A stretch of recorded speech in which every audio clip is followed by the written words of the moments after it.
Hello there everyone, welcome back to my channel Fanfiction podcast. Today we will start a new story about what if female Belle had a goblin with her part 2. Before we start, please like, share, subscribe and comment in the comment section below. Prologue, Argonaut. So you chose to be a hero.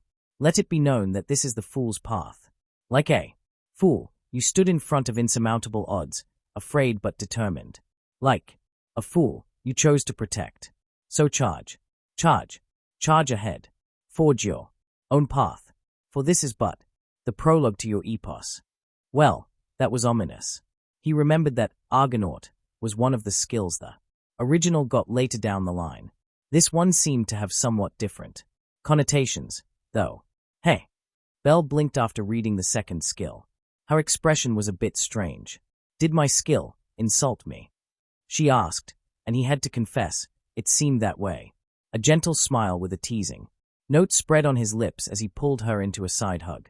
Don't worry. Even if no one else believes in you, we will. And honestly, I don't see this as an insult. How many people were called fools and idiots before they broke the mold of what was supposed to be common sense? Others judge what they don't understand. And the selfish nature of most people makes it hard to understand. Those few who help others for no reason but their own innate kindness see it as a badge of honor instead.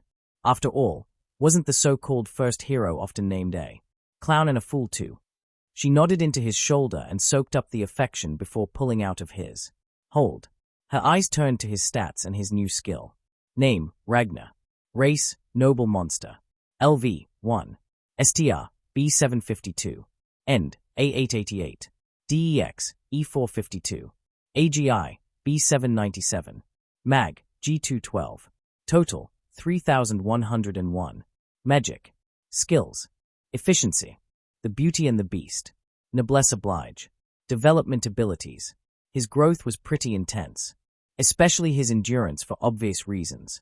He shouldn't have survived that second hit, and yet he had. Nearly dying twice would do that to one's endurance stat. And the skill was interesting too. A noblesse oblige. As a noble existence, you have your own set of responsibilities. Keeping your subjects safe is paramount among those. Once every 10 minutes, you can take upon yourself one instance of damage that would otherwise be suffered by someone connected to you.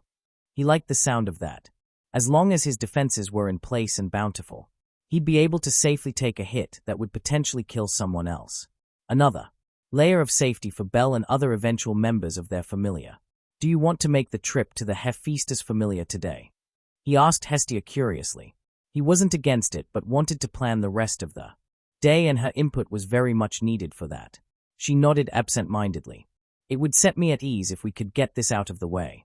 I'm certain she won't just turn us away, but I might have to beg a bit to get her to listen. I was unstable. When I descended, you see, I latched onto the first trusted member of my family. I found and somewhat overstayed my welcome before I found Belle and managed to reclaim my faculties. She thought for a moment before explaining further.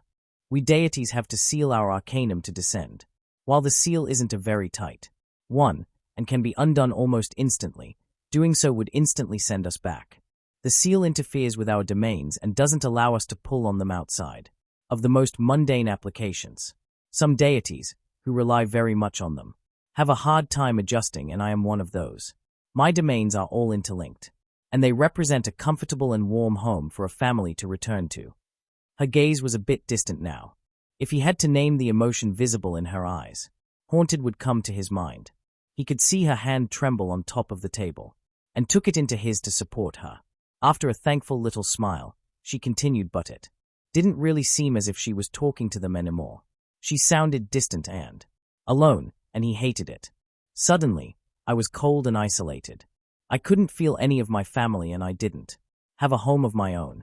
From one moment to the other, I lost all stability I had ever known, and I wasn't as prepared for it as I thought I was. It was jarring. In a daze, I was drifting aimlessly. I wandered around until my feet carried me to one of those very few I knew I could trust in the city. Hephaestus. She took me in, and I indulged in the comfort she offered. Too much so, I'm afraid.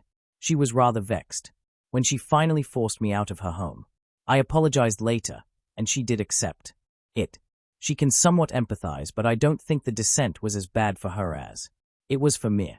As much as it bothers me, there is still a bit of a distance between us. That wasn't there before. Regret for her actions and determination to overcome this rift radiated from her small and adorable form. The loneliness faded, but there was still a hint of it remaining. It would stay until she fully reconciled with Hephaestus, he knew. But, as always, she was an optimistic one. It's different now, because I have a home that was gifted to me by my niece, and a family to fill it with. Soon, you two will start collecting strays and I will love them like a mother should. Her words put into perspective some things he had struggled to comprehend. She had some pretty obvious differences if he compared her to her counterpart. That much was clear. But until now, he didn't know why, other than the fact that she was an alternate version. Now he felt he could understand her a bit better. With Bell, she was torn on which concept of family she wanted. She saw his kindness, and consciously registered him as a possible male companion, her future husband, if he were so inclined. But at the same time, his innocence awakened her motherly instincts. Bell, however, was accepted entirely as a daughter instead. She put herself wholeheartedly in the parental role instead of suffering from those conflicting emotions she had for Bell. This made her more stable and reliable since she wasn't fighting with herself all the time. He liked the original version, but if he was honest, he loved his own. She wouldn't ever substitute his mother from his other life, but that wasn't something she was trying to do. She simply accepted and loved him, and he couldn't help but reciprocate those feelings wholeheartedly.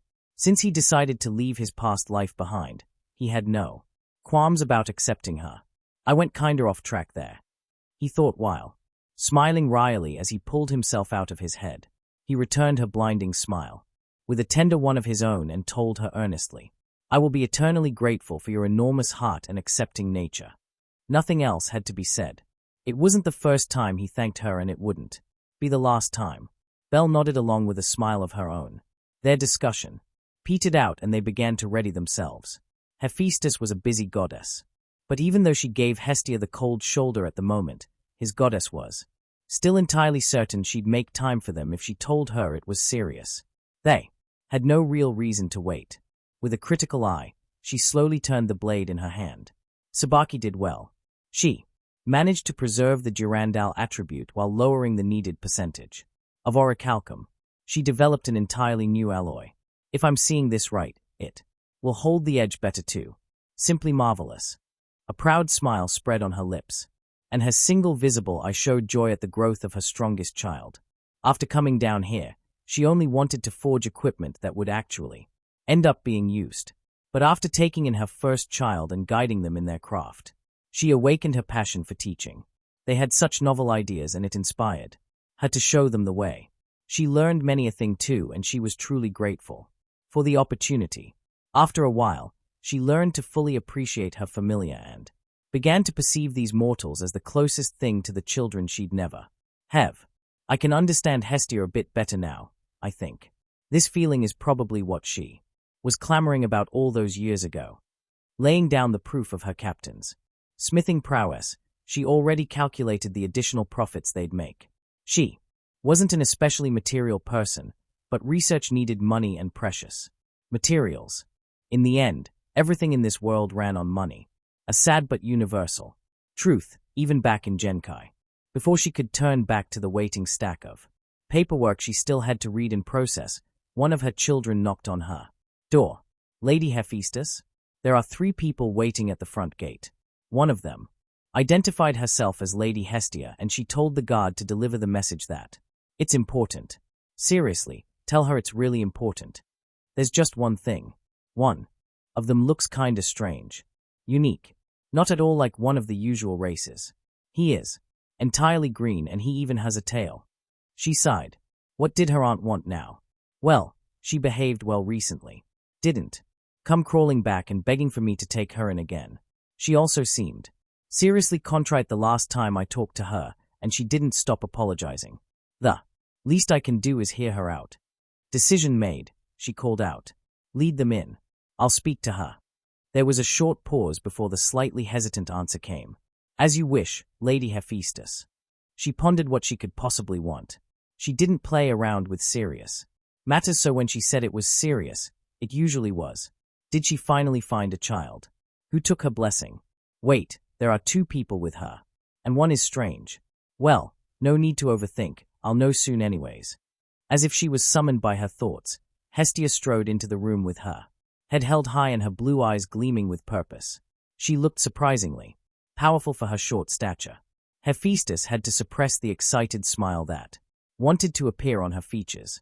Oh, I know this demeanor. It's been so long. This isn't the couch potato Hestia, the goddess who had given up. This is the goddess who single-handedly ended major conflicts between monstrously powerful deities. This is the Hestia who ripped Hera to shreds when she refused to acknowledge her mistakes. This is Hestia before she grew tired of strife and war, before she wasted away alone and without purpose. She loved her aunt, she truly did. But seeing her forlorn existence after she grew disillusioned from all the infighting in her family was painful. It was the main reason she never truly took a stance. She didn't want to be another disappointment to her. And now she is back. Even sealed like this with not a hint of arcanum leaking, I can feel a shiver run down my spine. The authority she exudes isn't at all stifled by such a trivial thing as sealed divinity. This is the goddess whom even Uranos didn't want to cross. I bet he still remembers that tongue lashing she gave him back. Then with a measure of dread. Why now, though? The thought stayed only for a moment before she realized. She has children to protect now. The highest purpose of Hestia has always been the protection and sheltering of family. Her realization nearly made her give in to the excited giggling that bubbled up in her. Instead of doing something so undignified, she opted to tease her with her poker face in place. What can I do for you, auntie? A short flicker of irritation flashed through her eyes before a saccharine smile found its way onto her lips. The sense of victory at having teased Hestia quickly faded into mortification when her aunt answered in kind. Well, my dear little Heffy Tilda, what I want to talk about is volatile to say the least. How about we continue this conversation somewhere safer? The teasing mood quickly faded when she heard those words. She regarded the woman in front of her seriously and asked, "That bad?" She hadn't really paid any heed to the other 2 guests since Hestia kind of demanded attention when she was in the mood for it, but now she regarded the well-dressed green kid, who was looking around curiously with his golden eyes. They looked as if they were glowing slightly. She could certainly understand why. They called him unique with those exotic looks. He more than likely was part of the reason why she was asking for this to be confidential. She'd bet her well forged. Behind on that, the other one was a snow-haired girl with ruby eyes. She was a cute one. Appearance reminded her of those adorable albino rabbits and the genuine way she smiled at her when she noticed that Hephaestus's gaze made the goddess want to smile back. Without waiting for Hestia to answer, she agreed. Fine. My private forge is completely isolated and soundproofed. It has notable defenses against spying too. Can't have anyone steal my techniques. It should serve well for this purpose. Her aunt nodded decisively and they quickly relocated. On the way, the red-eyed one curiously asked her questions about the armors and weapons placed in the passageway to her private little haven, which she answered proudly. Those were some of the most distinguished works her children had produced after all. A fair few of them had been in use, and the tales she could tell about them wouldn't have been out of place in a storybook. The genuine interest, enthusiasm, and awe in the girl's eyes motivated her to offer up way more information than she usually would. Dangerous, she thought bemusedly. And then, a question that tilted her equilibrium a bit was asked. It didn't originate from the girl, though. It came from the green brat. So, since we are Hestia's adopted children, should we call you cousin? She didn't stumble, but it was a close thing. How did he come up with an idea like this? How many mortals would be bold enough to ask such a question? She had to admit she was a bit irked by his teasing smile. It was something she hadn't yet seen directed at her from someone not of divine origins. While it was a novel experience, she still denied him with a deadpan. Please don't. She wasn't as big on her status as most deities out there, but some decorum had to be preserved. She couldn't just. Cousin Hef is reserved for private gatherings then, gotcha. She threw her laughing aunt a baleful one-eyed glare before ignoring those morons. and concentrating on guiding them on the hidden path that would lead them to her inner sanctum. Soon, they reached those gates, decorated by scenes from olden times, when heroes were common and monsters were abound. Hestia's children wordlessly stared at the magnificent piece of art in front of them, as well they should. She showed a proud smile when subdued sounds of awe collectively left their mouths, and even Hestia seemed impressed. She collaborated on this gateway with Tsubaki, and her part in this work was what enabled her to reach level 5.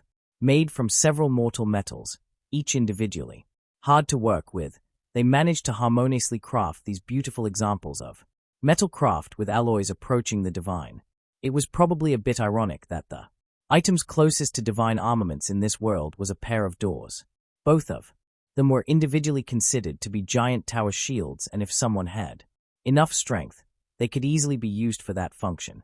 What made them truly unique was their ability to lock seamlessly together, elevating their Durandal attribute to new heights never seen before.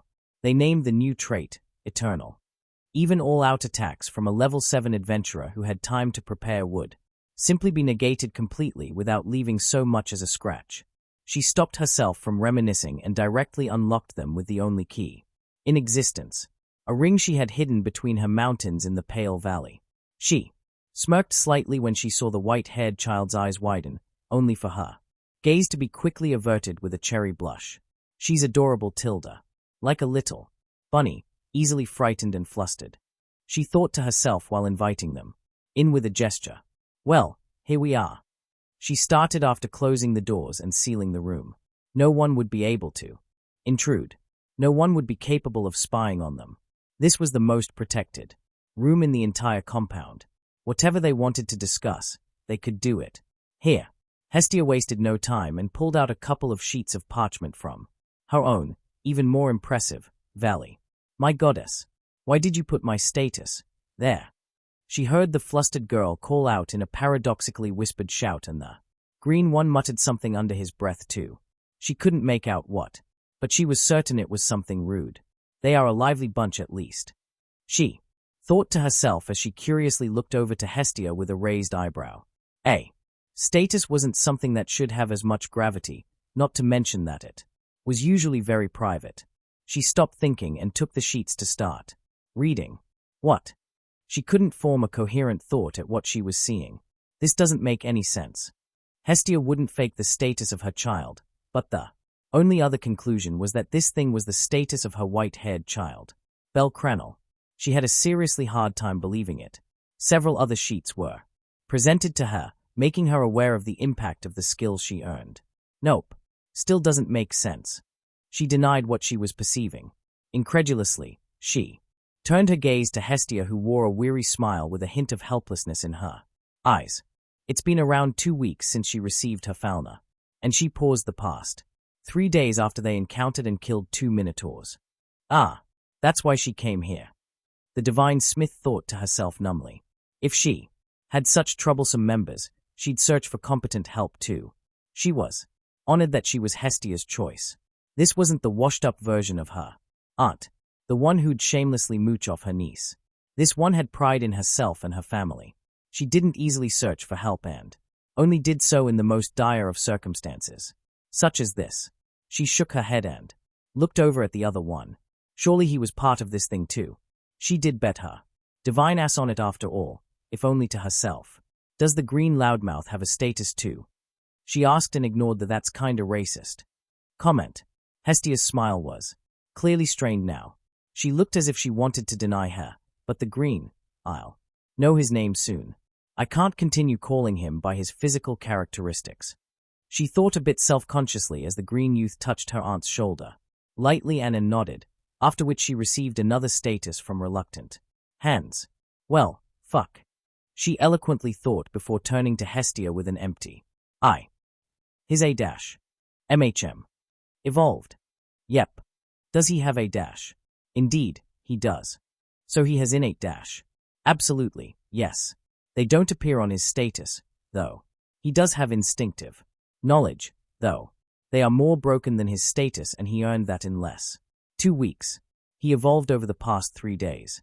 She felt lightheaded and leaned heavily against her trusty forge. Why was it that Every time her aunt's true personality showed, chaos followed? No, she resurfaced. In answer to the impending chaos. To protect them. Otherwise she'd still search for someone to mooch off of. You just thought something exceedingly rude, didn't you? Her aunt asked mildly with a benign smile while glancing at her with one eye closed. Her intuition always was dangerously acute. Not at all. She easily lied to her face with a pleasant smile before growing serious. She pushed her hand through her hair with a sigh and asked her aunt the most important question of the day. I'm honored that you trusted me with this, but I'll have to ask, what exactly are you expecting? I mean, what could I possibly do for them?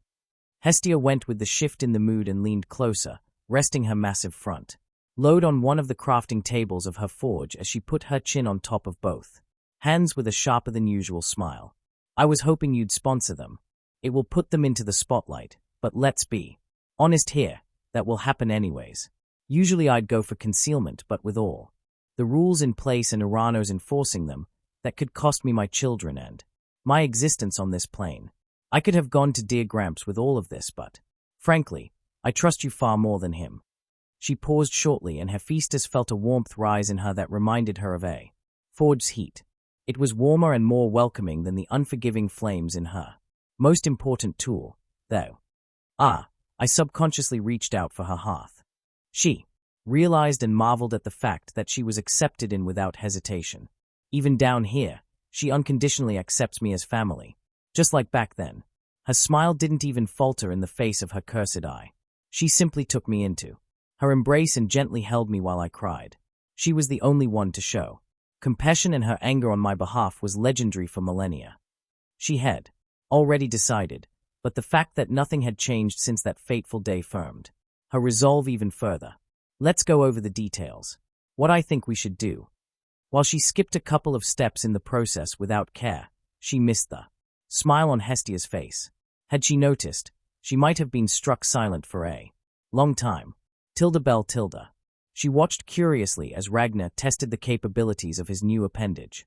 He asked if he could use some of the things lying around here to test his tail since he didn't have one before. Hephaestus gave the affirmative as long as he was careful. While their goddess hashed out the details of their sponsorship, she sat down in one of the corners with her knees pulled to her chest and tried to relax while listening in with one ear. From the information she had, it wasn't actually that rare for a crafting-based familiar to sponsor and support promising adventurers.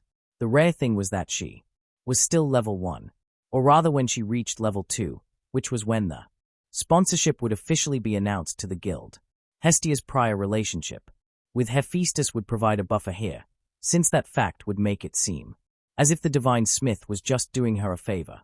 The sponsored party would officially only be her.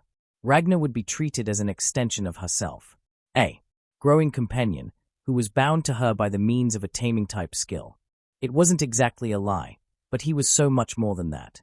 She was a bit upset when they discussed that part, and she nearly demanded for him to be fully included, but Ragnar intercepted her and explained just why they handled it like this. I don't have to like it, though. She pouted, causing Ragnar to send her an amused smile as he guessed correctly what she was thinking about. I really don't mind being considered the extension of such a cute creature. You are beautiful inside and out. As far as I'm concerned, it's a clear step up compared to my previous status. While she could feel the teasing intent behind those words, she could also tell that he was being honest. He meant what he said, and that fact made her cheeks warm up. She turned away to hide the blush and the smile that hadn't even announced itself before it replaced her pout. Slowly but surely, the negotiations came to an end and both parties were somewhat content. Okay, this is what will happen. Lady Hephaestus started with her explanation to them while their goddess let her take the lead with a small smile and crossed arms. She was leaning against the forge behind the goddess of the forge. Even though this sponsorship is more along the lines of giving you two a bit of political protection, since we are doing this, we will do it right. You will receive armor from one of our more promising rookies once you reach level 2. You will have several to choose from, and whoever is your choice will from then on exclusively work with your party. As for weapons, we had something else in mind. Please note that this is a heavy investment into your potential from my side. I will personally forge a weapon for each of you. Not just any weapon. They will be growth-type weapons. In the back of her mind, she felt the surprise from Ragnar. To overwhelm his solid control enough to let her feel it, he must have been severely startled. She didn't quite understand why that was. Are you serious? To make something like that can't be cheap at all, right? He asked the goddess, and the answer was enough to nearly shock her into unconsciousness. Around 60 million valis per piece. Maybe a bit more. And that's just the materials. I am the only smith in Orario who can produce something like this. Without arcanum. That's why I say it's an investment. As long as you don't die. You'll reach the deep floors eventually. Once that's the case, you'll be able to bring us special materials and valuable insights. In that, I want to invest. Hestia is of course one of the reasons I'm doing this, but so is the fact that you two have abnormal potential. Even if I'd learned of you two from a different source, I would have been tempted to invest into your future. She was speechless. Now she understood why Ragnar was shocked enough to let it slip through the bond. This was ludicrous. Just the materials were more expensive than anything she could even imagine. She looked up houses for the familiar just in case, and even the most expensive ones on the market didn't exceed a price of 20 million valis. Even custom-made mansions rarely cost more than 50 million. She focused on the goddess's next words, not wanting to miss anything. Officially, I will be lending you two those weapons, but since they'll be made with Hestia's help and small amounts of your blood, they'll be entirely useless for anyone but the person who is bound to them. In exchange, we will be getting priority for all materials you two are willing to sell. Additionally, once you reach a level where you'll be able to protect non-combatants in the middle floors and further down, we'll organize small expeditions with you two as guards and main fighting force. There are some other stipulations that will only be active once you guys reach the level of a first-class adventurer, but they aren't important for now. Nothing unreasonable, though. She looked at them sharply but not unkindly. I put a lot of trust in you. Don't die on me. Hestia would be devastated and I would be too. So many precious materials wasted if you can't make it. She didn't quite trust her voice at the moment, so she nodded with the necessary seriousness reflected on her face. She had a hard time grasping this situation, but she knew she wasn't allowed to die. Hestia treated her like a daughter, and the least she could do was coming back home to set her mind at ease. Hephaestus kept her gaze on her for some long moments, seemingly searching for something. She must have found it because she nodded with a hint of satisfaction in her sole visible eye. She then turned to Ragnar, who had a somewhat uncharacteristic taciturn expression on his face. I won't die. If I die, chances are that Bell would follow. Can't have that, can we? A hint of his usual smile shined through his serious countenance, but Bell already looked away to hide the slight blush on her face. Why was he always saying things like this? She was supposed to be the hero between them. She should do the saving. But the picture of him standing in front of her valiantly that suddenly appeared in her mind wasn't too bad either. It didn't feel right, though. Maybe. Another picture materialized in front of her mind's eye. They stood side by side, protecting someone behind them. They had a tacit understanding of each other. A trust born from the incountable dangers they braved together. There was no visible weakness in their combined efforts, and their movements were perfectly synchronized. That's it. That's what I want. I want him to accompany me on my path, and I'll do the same for him. I want to support him as he supports me. I want to be worthy of his trust, and for that, I need to grow stronger. Unknown to her, Lyaris. Freeze, only now activated completely. The skill was born from the overwhelming emotions she endured that day, but her resolve for them to become heroes, together, to grow side by side and obliterate all obstacles in front of them, ignited something deep within. Never did her soul burn brighter than when it answered her resolve in kind. Tilda Ragnar Tilda. He was a bit baffled and stayed somewhat distracted and silent the entire way back home. Somehow, they secured growth-type weapons. Not just that, but they even avoided the massive debt Hestia was destined to owe Hephaestus. Instead, they had a mutually beneficial arrangement that would come to fruition once they hit a certain level of strength. He couldn't help but glance at their goddess, whose self-assured gait seemed as natural as breathing. Was she always this formidable? He asked himself puzzledly. He recalled a small, nearly forgotten scene of her having a somewhat similar demeanor after she unleashed her arcanum for a short moment. Is this her true self? Her real personality? She's not using her divine power at all, but I can feel a small urge to bow down to her. It's easy to ignore, but it's there. That wasn't the only unusual thing happening. He was surprised to see her somehow negotiate with the divine smith on even terms. When he asked her what leverage she used to maneuver herself into an equal position, she answered with a smile and a wink as they left the forge. First of all, most of the work was done by you two actually. Your potential is no joke, and if you can keep growing in a similar speed, you'll reach the deep floors before the year is over. Exceptional adventurers aren't common goods at all, and you overshadow most if not all of them in aptitude. You just need a bit of time to grow. Combine that with what Heffy knows of my personality and my deeds, and you'll get a rather equal position for the two of us. She has the resources and I have the children in whom she wants to invest in. As for who has the advantage in this deal, there is no true answer. It's all a matter of perspective. It made sense, he supposed. She refused to elaborate on her deeds, but he had some suspicions. He felt a bit of pressure at the absolute trust and confidence in her eyes when she talked about them and their potential, but more than anything, he felt determined to not disappoint her. He'd be worthy of it. He had to be. Any other outcome was unacceptable. He didn't even notice how tense he'd gotten until he entered their home and subconsciously relaxed. A sigh of relief left his mouth as he let himself fall forward onto the couch bonelessly.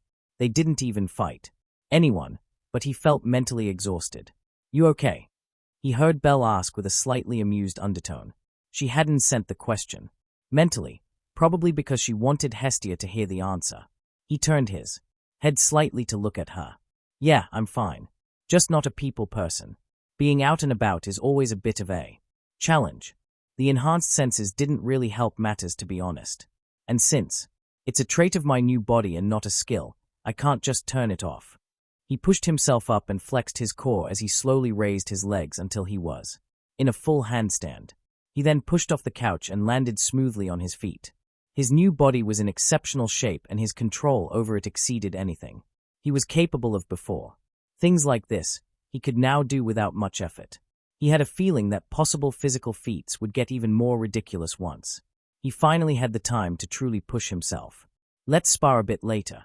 I need to get a feel for my new strength before we dive again. It's important to know our new capabilities before we put ourselves in danger. She looked at him with a bemused smile at his wise and profound words. With a tilted head, she thought for a moment before her smile gained a slight teasing edge. He suspected what would come next and he wasn't disappointed. Are you sure you don't just want to show off a bit? It's okay, I understand. That handstand was ry impressive. You are a big boy now. She nodded as if to affirm her own statement, and he couldn't help but laugh. It was clear that she was having a bit of fun at his cost, and he had to admit he liked her teasing side. There was no malice in her voice, just good-natured fun. Ah, that was a great laugh. Thank you for the distraction. I needed it. He told her while approaching her and pulling her into a side hug. I'm serious though. Let's spar before Hestia drags us off to our celebration. You said you want to go to the hostess later, right? He addressed their goddess, who was watching them with fond eyes.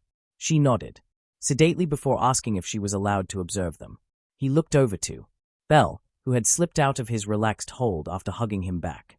She blinked before shrugging, leaving the decision to him. I don't really see a problem in you watching us, my dear goddess. I want to show off a bit for you anyways. You haven't seen either of us fight yet, and I understand. You want to see our capabilities to judge for yourself if we will be safe down there. They still had some spare weapons lying around from the stash he had collected. Back then, they quickly went and got a sword and an axe before leaving for the unused plot of land behind the church. Technically, it wasn't theirs, but no one had need for it, so they'd use it occasionally for sparring and training. There was quite a bit of debris lying around, and even parts of walls were still standing, making it a nicely uneven and authentic training ground. Hestia sat on a small heap of stones and watched them with anticipation and faint worry in her gaze. He appreciated that she didn't even attempt to stop them, even though she didn't want to see either of them hurt. They readied themselves and slipped into that focused mentality that was part of what made them such effective slaughterers. Belle was the first to move and she dashed at him head-on, making him wary. His instinct was correct, since the hand she held behind her back lashed out with throwing knife in it. He quickly parried it, before shifting his footing to better accept her follow-up blow with his axe. They exchanged several attacks, feints, and counters before pulling away from each other. It almost felt like a well-practiced dance since they knew each other's style intimately. The warm-up is over, now let's take this up a notch. He smiled a predatory smile and attacked first this time. He pushed off the ground. With leap, activated and quickly twisted his waist. By now, he had learned how to use this particular skill to its most effect, and he even managed to adjust its uses slightly, as long as he had forward momentum in the direction of an enemy during the activation. It would work. Its effect would dissipate quickly if he changed directions, but there was a small window he could use if he shifted his direction quickly enough after activation. It was good to know that his skills were less rigid than he originally thought, even if it needed extensive training to achieve. In addition to a leap, he activated the skill a bestial swipe and delivered a heavy blow that would have rattled her if she hadn't danced backwards to avoid it. He expected her move, however, and allowed the momentum to turn his body. His tail lashed out unexpectedly as she wanted to get a quick counter in and struck her across her midriff, making her grunt at the sudden onset of pain. His right hand let go of the handle of his weapon when his feet touched the ground. Again, without turning, he slammed his fist in her general direction. His backhand slammed into her guard as he caught his axe with his left hand. She used the force of his attack to get some distance and looked at him warily. No words were spoken in this lull between exchanges, and he righted his footing as they circled each other. His eyes followed her movements curiously as she put her free hand behind her back. He smiled when it reappeared with a parrying dagger. She definitely had the hand-eye coordination to pull that style off. The next exchange was a bit slower. They were sparring and not fighting. He allowed her to get used to her new weapon before turning up the heat. She quickly grew proficient enough for him to stop holding back as much, and the dance started anew, consuming all their attention. In addition to her lightning-quick stabs and dangerous sweeps and slashes, he now had to be on the lookout for hidden attacks with the dagger. While not as dangerous as her sword, she was quick with it and used it for its original purpose, as well as sneaky little stabs when she thought she'd get away with it. She's surprisingly good at dual-wielding for a beginner. While my stats are a bit higher, she compensates well and she's clearly having fun. He was too, if he was being honest. He knew he enjoyed physical exertion, but he really didn't expect to enjoy combat as much as he did when he crossed over. He thought that maybe the fight against the Minotaurs cooled his lust for battle a bit, but that didn't seem to be the case. Instead, he wanted to become stronger, to push further. He wanted to destroy those bovine barbarians the next time he encountered them. Belle must have thought the same thing because her attacks became more ferocious, and her smile bordered on vicious. Those ruby eyes had a sharp glint to them, and he found this look far more attractive than he should have. Just as they reached a crescendo, they were interrupted by a slightly distressed voice. "Okay, my children, it's time to stop this. You've shed enough blood." Hestia suddenly interfered with an authoritative tinge in her tone. Reluctantly, they obeyed and stopped their spar, only for his eyes to widen when he noticed that they both had several bleeding wounds on their bodies. Some looked rather nasty, but he hadn't even really noticed them in the heat of battle. They didn't hurt much, but for a spar, he admitted that they went a bit further than necessary, needing some patching up before they'd leave. Sorry, we got carried away. He apologized to their goddess and adoptive mom while stretching his body to cool it down a bit. She stood a couple of meters away with an indulgent smile and crossed arms. It was a strange feeling to be chastised again. He couldn't say he missed it, but it definitely awakened a hint of nostalgia in him. "It's okay, I know the feeling. Everything is new and you wanted to indulge a bit. But please do be more careful in the dungeon. Every scratch might develop into the one hindrance that costs you your chance to get away. There are numerous creatures down there that have a superb sense of smell. They'll easily follow your scent, and bleeding all over is only going to make it easier for them." He nodded. It was a fair point after all. The dungeon talk reminded him of something, though. We should visit Aina, shouldn't we? Let her know about everything firsthand. Ace didn't stop at the guild for a debriefing, did she? Belle's eyes widened and she groaned. She's going to lecture me for hours. It wasn't even my fault. We were safe and had absolutely no problems dealing with the 6th floor. Who would expect a minotaur? There. No one. Not even the most paranoid adventurer would. Never mind the second one. He stayed quiet for a bit. He too didn't anticipate them on that particular day. Especially not the second one with the landform. How about we'll take Hestia with us? She won't be able to keep you too long if your goddess is waiting for you, and her words might even sway her opinion. They were moving back to the church by now and Belle was ahead of them, which made her sudden turn with wide eyes all the more strange. He did reciprocate her enthusiastic hug, though. You are a genius, Ragnar. Mom wanted to meet Aina anyways. He smiled gently at Belle when he noticed that Hestia's steps had frozen. With a soft tone of voice, he informed her. You said that out loud, my dear. She clearly heard you. He knew she hadn't worked up the courage yet to inform their goddess of how she felt about her. In her mind, she sometimes slipped and called her mom, but this was the first time she actually said it out loud as far as he knew. She froze like a rabbit in front of a snake when she registered his words. Al, please, let me apologize, my G-. That was how far she got before a wild goddess of family glumped her and pulled her right out of his arms with surprising force. The entire thing still felt exceedingly gentle, and he wondered how she pulled that off. Don't you dare apologize for fulfilling a century-old dream for me. You are already my child, my daughter in all but blood, though that will change too once your strength reaches a sufficient level. What's stopping you from calling me Mom? He ignored the dangerous information she unintentionally released for the moment, and enjoyed the wholesome moment. She near-whispered the last word reverently, under tears of joy. The smile on her face would have been enough to replace the sun, much to Apollo's chagrin. That ostentatious bastard. Belle's mind was in disarray, and all kinds of confusing snippets made their way through the bond, but the two major emotions he perceived from her were joy and hope. Good for you, Belle. He thought with a slightly melancholic tinge in the privacy of his mind while trying to give them a bit of space. Don't you dare, mister.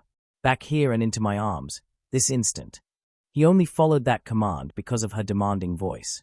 That's the only reason, and he definitely didn't do it because he heard the unadulterated affection in her tone or because he felt familial warmth surge through him. I was never particularly good at that self-delusion thing a lot of men have going on, he thought, amusedly as he followed his heart and enjoyed the warmth of family given by the #1 authority on the matter. We really should get going if we want to visit the guild and have a celebration. Afterwards, just one thing. I won't call you Mom, Hestia. You have an equal status to the one in my dreams in my mind, but I can't call you that. It would feel as if I was replacing her image with yours, and that doesn't sit right with me. She smiled teasingly at him, not at all bothered by the confession. How about calling me Mommy instead, then? She asked as she blinked faux innocently while visibly suppressing her giggles at the sudden deadpan his face adopted. No. Just no.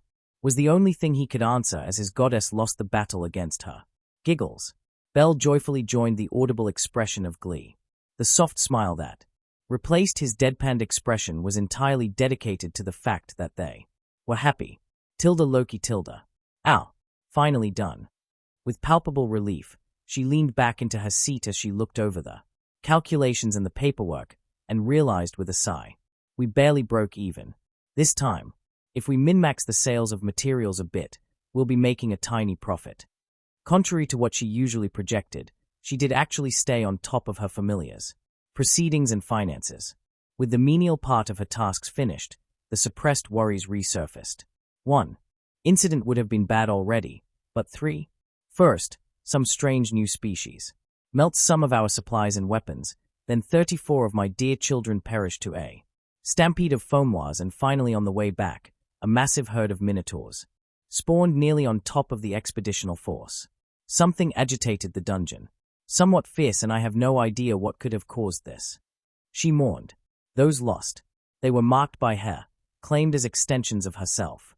She knew each and every name of her children, and she already commissioned Gorbnu to Send his best craftsmen to carve their names into the wall of grief. She was seething. Red-hot fury threatened to consume her, but she didn't have anywhere to direct that rage yet. She'd start her investigations later down the line, when whoever caused this felt safe enough to restart their efforts. She wasn't a deity who resorted to open war unless it was completely unavoidable. Not to say she couldn't or that she was bad at it. She was from the Norse pantheon. They lived and breathed war. She simply preferred to strike from the shadows when they let their guard down. She wanted to see the terror in their eyes when they realized how big of a mistake it was to cross her. Bonus points when it was in their own home where they felt secure. It was far more satisfying like that. Until such a time came, she'd wait. She'd let her rage cool down into calculated and ice-cold fury. Odin could profess that this was when she was at her most dangerous. She compartmentalized those emotions with millennia of experience and returned to her cheerful and perverted self. It wasn't completely an act and she felt comfortable in that persona, so why not live it down here? A small point of irritation remained even then though. My cute little Isu found another goddess to worship and it's the short stack. She knew she was overdramatizing things but it was in her nature. Fuck those who judged her for it. Well, except for Mama Reveria. She's scary Tilda, she thought only partly in joke. Ace came back alone several days ago. She feared the worst but while what happened was bad, the worst-case scenario of a wipeout didn't occur. Instead, she returned after she brought 2 stranded adventurers home. Her dear Isu's eccentricities made her report severely confusing and it took her a long time and many direct questions to make sense of what she was saying. Even after she pieced it together, she was still not quite sure she got it right. 2 level 1 adventurers managed to slay 2 minotaurs. If that's true, then they are incredibly impressive. And they were both children of the big-boobed short stack Hestia, who promptly agreed to pay A's back by filling her to the brim with Jagamarukans of numerous flavors, some of which were not even sold. Without even trying, she earned herself the loyalty of her precious Isu. She still remembered the tiny hint of reverence her child expressed when she talked about those limited edition Jagamarukans. She was sparkling, and as much as she enjoyed every kind of emotional expression from her doll-like daughter, it severely rankled her that it was that vertically challenged goddess with more tits than brains. Ah, that's not fair. She is pretty intelligent. It's just that her tits are more amazing than her brain. In the privacy of her thoughts, she allowed herself to express goodwill for the last Olympian as she was sometimes called. She didn't truly resent her after all. Quite the opposite really. But it's just so much fun to rile her up. Her reactions are the best Tilda. In the back of her mind, she acknowledged that she'd need to apologize to her for the escaped minotaurs. Those beasts nearly cost her children and she knew how protective the goddess she affectionately called Lil Bit could be. Shelving that heap of confusing emotions too, she turned her mind to more obviously joyous things. Finally, after all the menial tasks were done, they could have the feast her children deserved. They could celebrate their return and drink for those who can't anymore. She was certain they would reach the halls of Valhalla. If not, she'd have to bring it up with her sworn brother. Odin would suffer her wrath if they didn't gain access to the Grand Hall after dying a warrior's death. With those thoughts in mind, she left her study in search of her top executives. Mema Reveria. Finn. Gareth. I need you. Where are you hiding? Tilda Aina Chul Tilda. Her mind was wandering in worry. She knew what had happened 3 days ago. Having gotten a report from the Loki familiar on the matter, they made an effort to give complete information and embellished nothing as far as she could tell. They even admitted fault for the escaped minotaurs and paid a rather substantial fine. She knew that Bell had somehow ended up facing 2 of those with only her tamed goblin as backup. It was unbelievable, but the statement of A's Wallenstein that was sent along claimed that they managed to kill them. Why hasn't she visited in the past 3 days? Was she injured? The report said that the Sword Princess accompanied her back to her home, but there wasn't much on her physical state. She shook her head and tried to focus on her tasks, but it was hard. The girl felt like a little sister to reprimand, guide, and tease. Her adorably wide eyes were endearing, especially when they glimmered joyfully after she praised her for remembering some complicated information on the dungeon. She should know better than once again ending up emotionally invested in an adventurer, but she couldn't help it. She always had a hard time separating private life from professional matters, even more so when the professional matter in question is an adorable girl who soaked up her lessons and seemed to actually follow them. She was startled from her thoughts by the person she was thinking about. Even though she was all the way over at the entrance, she could already make out the apologetic smile on her face and several bandages over her body. Aina was sure she had her reasons, but she was glad that she felt at least a bit sorry for letting her wallow in her concern over the younger girl. She was a bit puzzled over who the green boy who followed her was. The other figure was clearly her goddess, which was a bit strange, but no need to worry. The golden-eyed boy was a stranger though, and he was of a race she didn't know. Maybe he's a new member, she thought to herself before letting a smile that was a tad warmer than her usual professional one appear on her lips when they approached. I'm so sorry, Aina. I should have visited and cleared things up with you, but I couldn't leave Ragnar's side while he was recuperating. Can we take a private booth to go through this? Ah, her goblin. Well, he can't be all that useless if he survived 2 minotaurs with. Huh. She thought to herself before nodding gently. They relocated, and as soon as she closed the door, the green boy addressed her. It's a pleasure officially meeting you. My name is Ragnar, and I am but a humble servant of my captain. He bowed elegantly, but any sophistication she might have perceived from his actions was quickly snuffed out by the fact that he had a broad teasing grin on his face. Wait, Ragnar. She looked incredulously at Bell, who smiled a bit stiffly, and nodded. This can't be right. She tried to deny the possibility, but couldn't outright do so. If it helps, it's the work of a skill I have. It enables him to grow with me at the cost of never again being able to tame another monster. It must be a rare one. She absent-mindedly thought to herself as she looked him over. He looked like a young boy just entering his teens, though he did have rather broad shoulders for his apparent physical age. His physique was well developed if a bit thin. Her professional eye could already see that he would be on the muscular side of the spectrum if he developed based on his natural physique. His golden eyes were more expressive than anything she'd expected from a monster, and the amusement in them irritated her a bit. His smile exposed two rows of dangerous-looking pointed teeth that somehow didn't look out of place in the young but handsome face. Instead, they enhanced his features with an exotic and dangerous charm, as did the 3 horns on his forehead. What am I going to do with you, Belle? This would take a while, she already knew it. It seems I'll have to delay my lunch break and eat later. I don't think I can finish this up before my usual break time is over. She wasn't really irritated at that fact. Instead, all she could feel was relief at the fact that Belle was okay. Her goblin changed and would be a true help to her now. And he'd stay relevant since he was growing alongside her. Yeah, she was glad about that. Now, where to start the lecture? She ignored Belle's foreboding shiver and smiled pleasantly at the suddenly terrified little girl. Tilda A's Wallenstein Tilda. She didn't want to go. She didn't want to sit there, waiting until she was allowed to leave.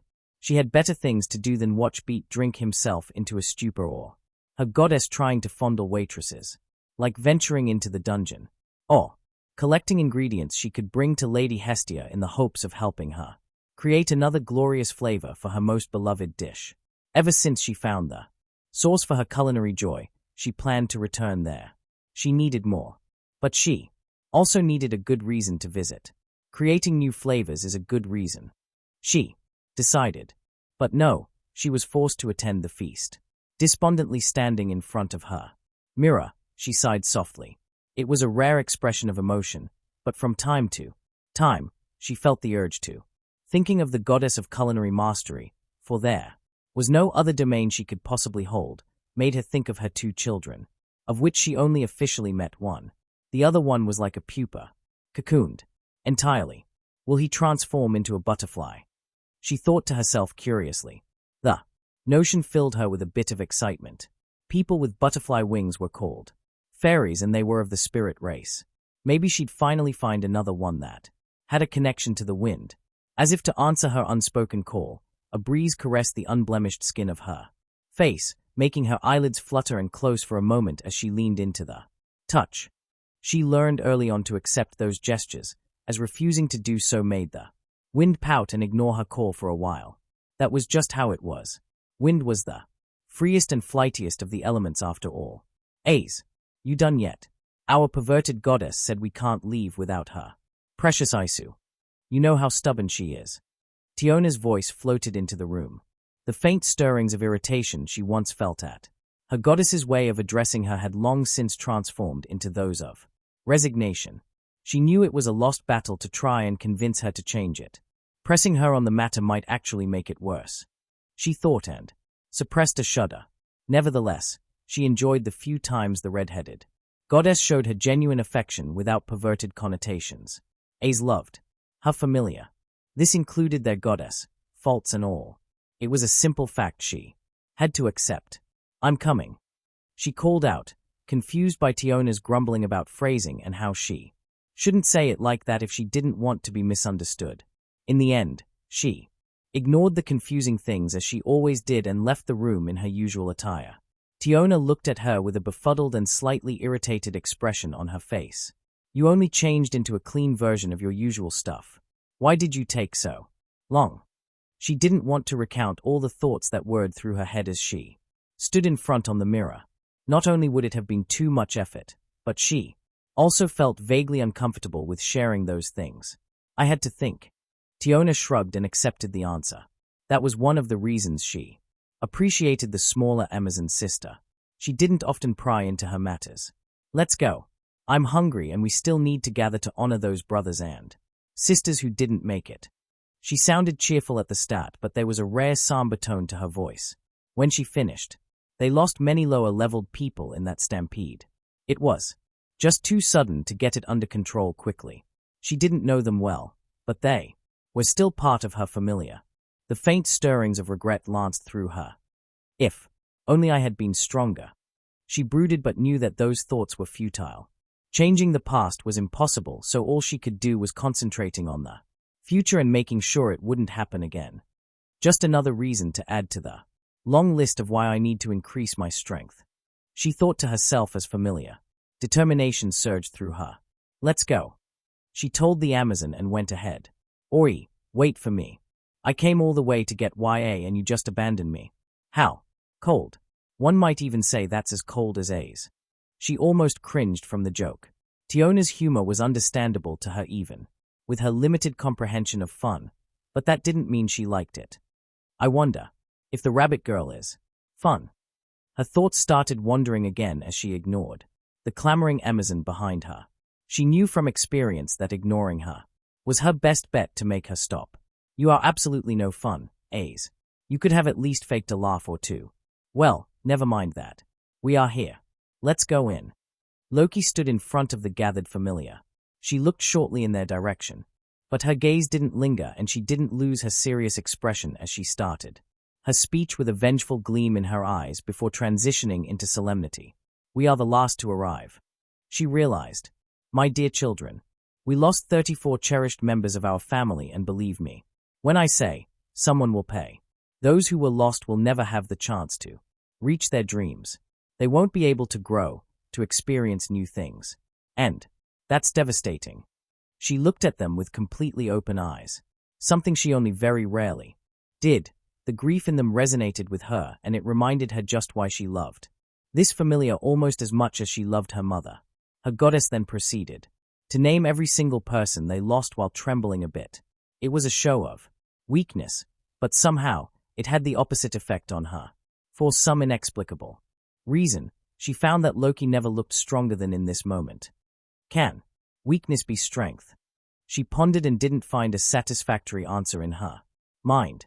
Today, we will honor them.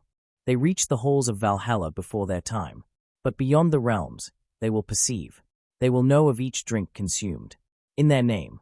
They will hear every war cry in their name. They will listen to every story told with them in your mind. They will celebrate with us from within Odin's halls. For we are warriors and that's how we honor the dead. Now, put away those solemn expressions and show them that you will live in their stead. Cry, scream, laugh and revel in life. You have to live for 34 more people after all. Work hard and live their dreams for them. Today, we honor the dead by celebrating their life. Let's go. Let's feast in their name and curse them tomorrow, for I can already feel the hangover and it's all their fault.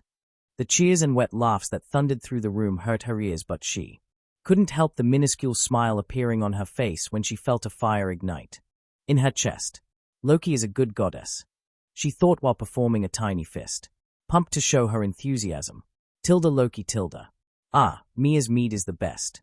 I like Soma's brew, but he loses out on that nostalgia factor.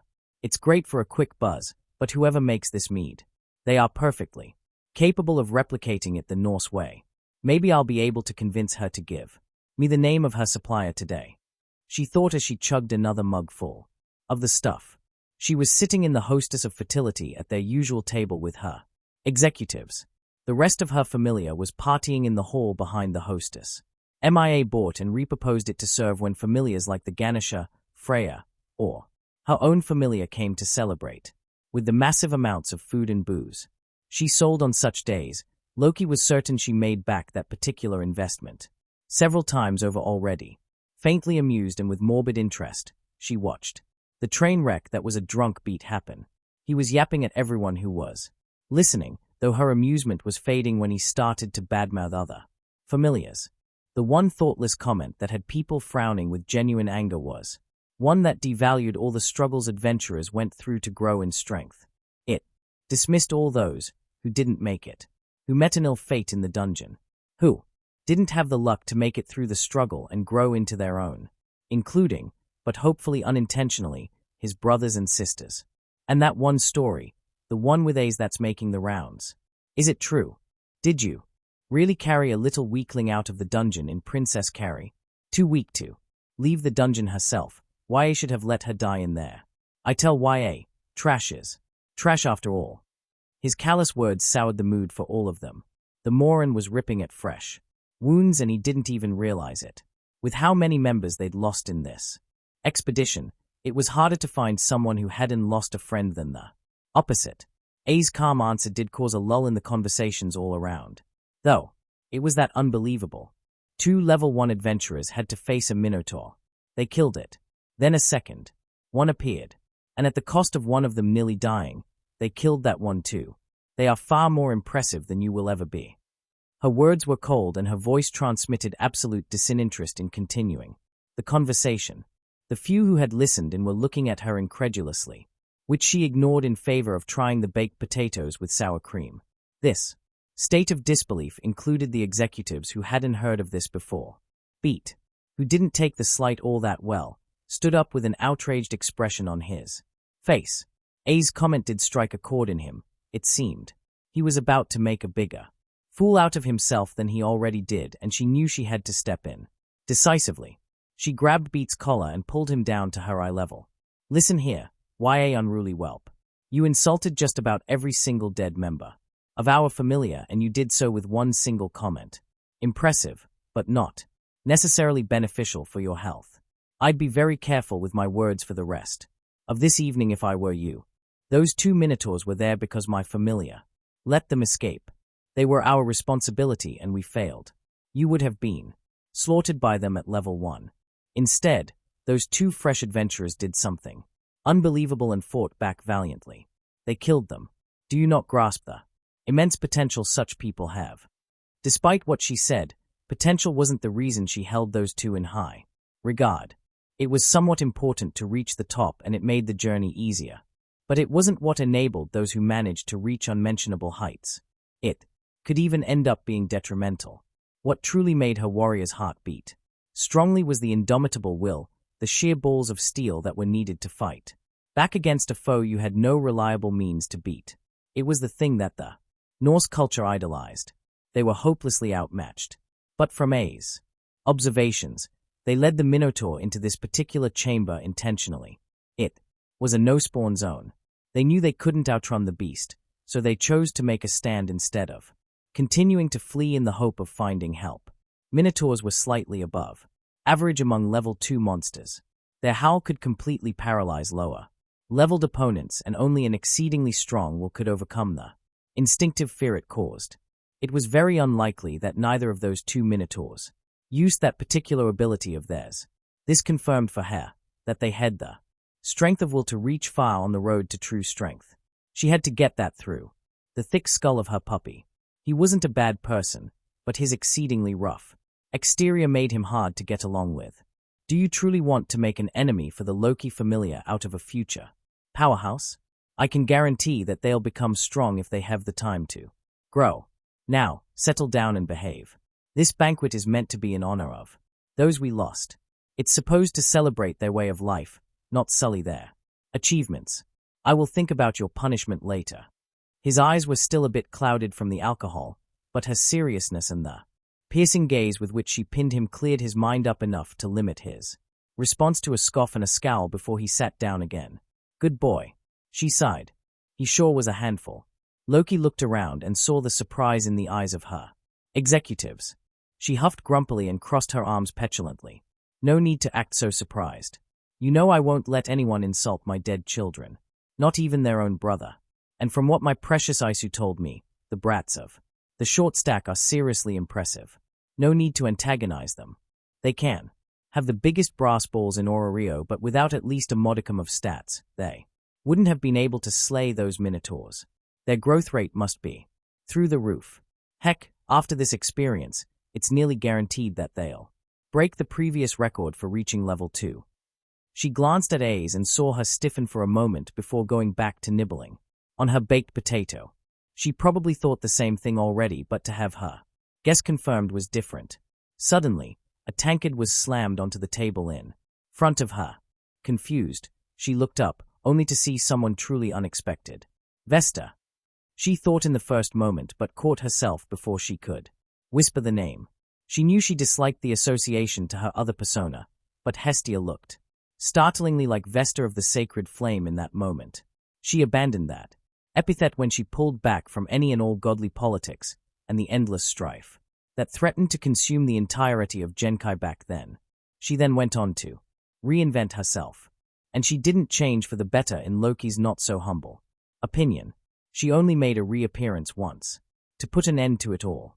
The picture of her, floating in the middle of the battlefield, dividing it with singing heat brought upon by the sacred fire that wreathed her in blindingly bright flames as she uttered a single word that brought an endless war to its end was burned into her mind for eternity. She never told anyone, but that moment was the start of her shift in alignment. She still craved chaos, but now she searched for it in life instead of causing death, misery, and suffering. Enough, she said, back then. And the bottomless sadness and determination radiating from her tugged at her cold Jotun heart. It wasn't loud or authoritative. It was a simple statement, as if she was talking to unruly children, which wasn't too far from the truth, she supposed. Ancient, overpowered children was all they were back then. That single word was heard in all corners of the realm, and there was no one who dared to disobey. It was clear that she was determined to put an end to the war, one way or another. Never before had she thought this, but at that moment, facing potential permanent death at the hands of one of the most powerful deities to ever exist, only one word echoed through her mind. Beautiful. People later misunderstood the situation and thought she had help from Orario, but that wasn't the case. She ended the war all on her lonesome. He just capitalized on it and decided to use his power to keep the peace. Ever since, she tried to tease her into resurfacing. She knew that it was a hopeless endeavor, but she was stubborn and she kept that aspect of herself even after her shift. She was simply unwilling to give up. And now, she had that particular aura around her. It was calmer than it was back then, and the warmth she came to associate with Hestia still permeated her entire existence instead of the near-burning intensity she had to herself, but the elegance and quiet confidence were all. Vesta. Those eyes, which showed her emotions so very clearly, were a mix of both forms, while that boundless authority that can't be sealed away with her arcanum spoke of the true strength she held. In front of her was what Loki searched for ever since that fateful day, and she nearly lost control over herself. She wasn't a trickster, goddess for nothing, though. Instead of losing her composure completely, she plastered a hopefully convincing foxy grin onto her lips and asked, "What's that for, short stack? I'm certain I didn't order that. Why no? And why are you bringing it? Started a career as bar wench or something. With tits like these. YA might be onto something, If only people could see them without having to bow down. She was momentarily surprised by the lack of reaction to her admittedly crude words, but she decided to use the lull in the conversation productively. If she was here, then her children couldn't be far. She surreptitiously let her eyes wander over the patrons, and lo and behold, in the corner close to the kitchen, she found a cute, white-haired girl that fit her precious Isu's description, gritting her teeth and, "What the heck? Is that boy really green, or did I drink too much? Maybe the booze has gone bad." She shook it off and resolved herself to look into it later before she turned her attention back to the other goddess. An amused smile danced on Hestia's lips as she leaned a bit closer. She couldn't keep her eyes off those expressive sapphires, with the wisps of flames dancing in them, and suddenly, she knew with certainty, if this went on for much longer, she'd make an absolute fool out of herself. Damn it, if I'd known something like this was about to happen, I wouldn't have drunk as much as I did. MIA. Take responsibility. She cried out in the depths of her mind, but she knew it wouldn't have made much of a difference if she'd been sober. The situation was simply too unexpected to prepare for it. Hestia's voice reached her ear, and there was a smoky undertone to it that threatened to make her physically shiver. "Just a little thank you for defending and praising my children. You should know that I do not lay blame to you and your familia for what happened down there. Since my children were involved in this incident, I got to read the entire report you submitted." Her playful voice shifted to compassion in an instant. Hestia's eyes took her breath away when she laid a hand on her shoulder. She felt the warmth radiate from the dainty appendage, and it soothed the raw pain she hid deeply as to not burden her children. "Thank you," she tried to say with her slightly opened eyes, and she wanted to think it reached her. She would probably cry later, in the privacy of her chambers, but as long as she was with her little ones, she had to keep up the strong front. "I am truly sorry for your loss. If you need any help I can provide, let me know. Even if it's just lending an ear, I won't deny you." She grit her teeth to try and resist being pulled into the maelstrom of grief that threatened to overwhelm her. A part of her wanted to resent Hestia for opening up the floodgates she so meticulously sealed, but the genuine sympathy in the goddess's eyes wouldn't allow her to. She was the patron goddess of family, home, and the hearth. If anyone knew just how devastating the pain of losing family was, it was her. So instead of laying blame to her feet, she just nodded. She didn't trust her voice, and Hestia squeezing her shoulder in an offering of some more comfort didn't make things easier. Better maybe, but definitely not easier. Before she returned to the kitchen where she came from, she gifted her with a sad smile that showed just how well she understood. Loki didn't even wonder how and why she was allowed in the back. She knew just how fabulous her cooking was. When she turned back to her executives, she immediately faced a plethora of gawking visages from her children. Even Mama Reveria had her mouth slightly opened in surprise. "Irked," she snarled. "What are we all looking at? Never seen two deities interact with each other." Finn cleared his throat before answering. "It's exactly because we have seen you interact with this particular goddess that we were somewhat surprised. Usually, you two can't stop yourselves from bickering like little children. This change in behavior is a bit too charring to simply stomach." She sighed and nodded softly. She knew he was right. There was a simple explanation that would hopefully satisfy them, though it wasn't the entire truth, but she wasn't quite ready to share that part of herself. Fair enough. But consider this. Among her domains, there is one that makes her especially sensitive to what we just went through. She is the goddess of family, among other things, and she feels with us like no one else ever would. I cannot spit into the face of someone who sympathizes with us on such a deep level. She hadn't even lied. It would besmirch her honor to do so. They were silent for a moment, and the mood took a nosedive. Every single one of them felt responsible for what happened. Even Beat looked somewhat subdued. All somber and shit. This wouldn't do. With a deliberate grin on her face, she challenged them. "Now, if YA all continue to wallow in morosity, I'll feel obligated to liven up this place. I'll drink this tankard and order another 10 or 20. Let's see what happens when I am thoroughly drunk, shall we? I can't remember the last time, but I sure as hell recall the aftermath." The recountings were hilarious and well worth the headache. She cackled as every single one of them paled at the thought, and soon, most of them were engaged lively conversation again. For some reason, little A's looked as if she had a little identity crisis, but it probably wasn't anything serious. Tilda Hestia Tilda. As she made her way back to the kitchen, she couldn't stop her heart from going out to Loki.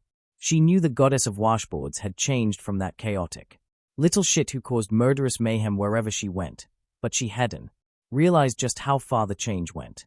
Rarely had she perceived grief as profound as this over lost family. Sensing those kinds of emotions was a passive part of her domains, and it couldn't be sealed away. Most of the time, she compartmentalized and all but ignored those things. It was impossible to soothe all those lost souls, she knew, and it would kill her mortal form to try. But when she felt that deep and festering emotional wound, she had to make sure they were okay. She was startled to realize she knew the person who was suffering, and she admired her in that moment. There she was, drowning in grief, but still providing her children with the comfort of what they were used to. She even found the energy to reprimand one of her unruly ones. Any lingering resentment she might have nursed for the Norse trickster faded away with what she was allowed to perceive. That was mighty mature of you, Hestia. How unusual. She heard MIA address her and turned to the paradox of a giant dwarf. A small, teasing smile played on the matronly woman's lips. She returned the smile as it was, all in good fun, and waved her accusations away. I can be serious and mature if I want to be. I just rarely see a reason to. Much of my life was spent that way, and it wasn't all that fun. The owner of the pub nodded along. I suppose that's true. Back in the day, I'd never thought I'd find teasing my girls to be an essential part of my day, but here we are. Lady Freya told me that you were always one of the few who didn't bother mincing words in front of her. She admires you for that. Hestia raised an eyebrow at the non sequitur while smirking slightly.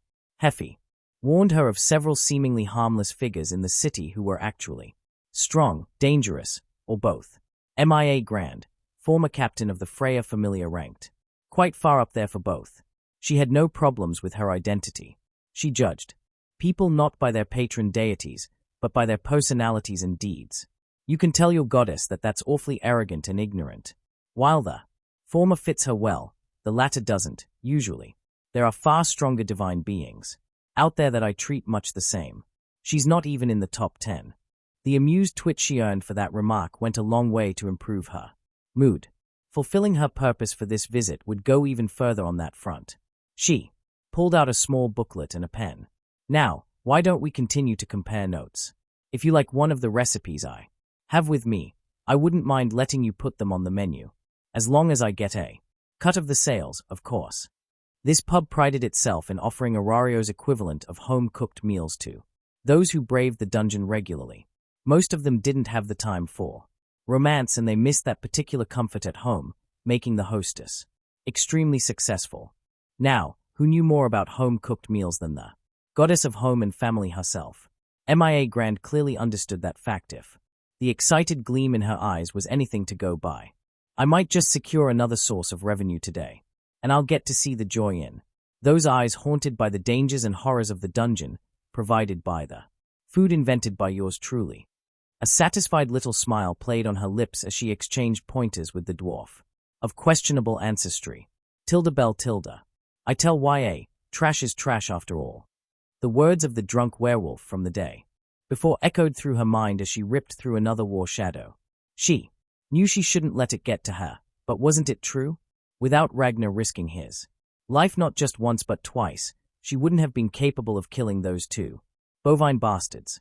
And without aid from the Sword Princess, they would have quite possibly ended up dead anyways.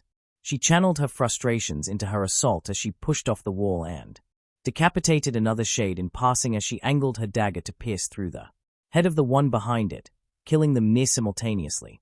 She used the latter's shoulders to cancel her momentum by pushing off them with her feet and landed smoothly after backflipping. Are you okay now? Got it out of your system? An amused but faintly worried voice echoed through her mind, and a helpless laugh escaped her when she realized that his voice, his mere presence in the back of her mind, was enough to calm her agitated spirit. I'm fine, Ragnar. Just a bit frustrated from what that moron spouted yesterday. I know. Don't let it get to you. He's a drunk idiot. He doesn't know what he's talking about. I've told myself all that, but it doesn't change the fact that deep inside, I think he's right. His first answer was silence as they descended further. They had finally visited the Blue Pharmacy at the behest of their goddess. She stated that the god was a good friend of hers and that he was genuinely kind. Instead of buying potions from one of Diensek's many stores, she wanted them to buy from him to help him out a bit since they were going through a rough patch.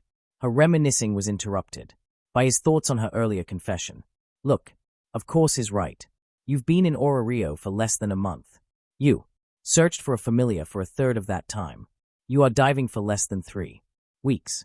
It would honestly surprise me if you were anything else but a weakling in his eyes. It's fine to be frustrated by those words. They were blunt and insulting, and they struck true in the worst of ways. But don't start being reckless because of them. Channel that frustration into bettering yourself. Prove that bastard wrong, and show him that this rabbit has teeth. She flared up indignantly at his teasing undertone with the rabbit reference only to realize that teasing her was only about half the reason he made the joke. He lightened her mood and she already felt better than before. What did I do to deserve someone like him in my life? She idly asked herself even, as she flung a throwing knife into the head of a frog shooter before he could even react. She felt comfortable with her new strength after sparring a second time in the morning, and her spatial awareness was leagues above what she was capable of before. Idly, she collected the knife and cut out the magic stone of the beast, deciding not to answer him verbally. Instead, she sent her gratitude through their bond and continued her earlier thoughts. They didn't meet Lord Mayak. Instead, they encountered his captain and the sole member of his familiar, Naza Erisuus. They ordered several normal potions and antidotes along with 2 mind potions. The merchandise was a bit overpriced, with the normal health potions being sold for 650 valis and the other prices being increased along the same line, but she still decided to buy them since she wanted to help a friend of Hestia's. That was until Ragnar opened up one of the health potions and sniffed before humming with a deceptively mild tone of voice. What do I smell here? A hint of cinnamon and several other spices. How nice of you to make those nasty potions more pleasant to the taste. She quickly understood what was happening. His voice back then had a hint of danger to it that immediately made the sleeper-looking woman alert. She smiled a cramped smile before telling them she brought the wrong batch by accident. She quickly collected all the potions, making it rather clear that there was nothing accidental to it, before hurrying to the back room. At first she was furious about the deception. After all, a faulty or weakened potion could mean death in the dungeon. But then she realized just how desperate the woman had to be to attempt something like this, which led to her feeling pity for her. That in turn caused Ragnar to sigh and roll his eyes at her, but she couldn't help it. She decided to still buy from this pharmacy and told the woman as much. She was surprised at first before a small but real smile spread across her lips. They even got a discount, which brought the prices down to normal. But still, you thinking about that shameless dog? We should have reported her to her god. You know, I'm fairly certain he wouldn't approve of her diluting the potions. This might cost them the small amount of reputation they still have. I just didn't want to burden a desperate woman even more, but he may right here. It might actually cause more damage to let her continue doing this. Let's talk to her first. I want to hear her story before I risk causing a rift between a god and his child. His sigh had an indulgent quality, but she clearly heard the fondness QND. Acceptance hidden in the sound. It made a small smile bloom on her lips as they stopped before the stairs that lead down to the 7th floor. They crossed the 6th floor effortlessly and in decent time while securing a fair amount of sellable loot. Ragnar didn't need anything from the floors above the 7th anymore. Her memory stirred and brought to her mind some facts about the stairs. From what she had read, the stairs themselves were safe zones as no monsters spawned there, making them a decent place to rest and eat. There were special cases, though. The Minotaur herd, for example. Several of them fled to the upper floors, and they went there by the means of those presumably safe stairs. It was pure luck that no one was caught by the raging bull-type monsters while resting or moving between floors. Let's move, she decisively stated before following her own words with Ragnar right behind. His gait was self-assured but careful. He was holding his axe with his hand wrapped around the handle close to its head, ready to react instantly. His eyes were darting around in the search of a threat. I'm not the only one who's a bit on edge, it seems. She thought, but didn't call him out on it. It was understandable with their experiences, after all. Additionally, it wasn't a bad habit to stay alert at all times. Finally, they reached the bottom of the stairs and she instantly noticed the shift in colors. The first 4 floors were tinged in blue and the 5th and 6th were shifting more towards green. The 7th, however, was dominated by an eerie light green color that unnerved her for some reason. Why does the color even change? She asked herself and decided to look it up later. There were no enemies visible in the immediate vicinity. At least that was what she thought, until a quick little beast barreled towards her with the intent to gore her with its horn. She quickly intercepted it with her sword, only to throw a mild glare in Ragnar's direction after she heard his comment. You don't get along with your family, eh? She looked down at the dead needle rabbit and sighed. Unwillingly, she recognized a certain resemblance. I really do look like a rabbit. Well, at least I'm cuter. She shrugged it off and quickly dismantled the rabbit for its magic stone. Oh, an item drop. Lucky Tilda. She thought as she picked up the tusk. She turned to Ragnar and smiled at him. The rabbits are fast, the ants are durable, the purple moths are annoying, and the blue papilios are dangerous in group fights. It seems that this floor provides a bit of a challenge. She was happy about that. Facing challenges meant accelerated growth, and that was exactly what they needed. True. Which means that I won't tolerate the recklessness you've shown on the 6th. She pouted but nodded. She did have some frustrations to work through and she used violence to do so. This was a new floor. She knew better than to let herself get carried away like that here. They'd probably hunt for some days on this floor, since there were several new monsters and consequently more skills to be gained by Ragnar. She was determined to support his growth as well as he supported hers. Tilda Ragnar Tilda. In a sizable room, there were monsters. That much they were used to. The amount also wasn't anything they hadn't dealt with yet, but there was a difference. A nondescript blue butterfly was floating above their heads.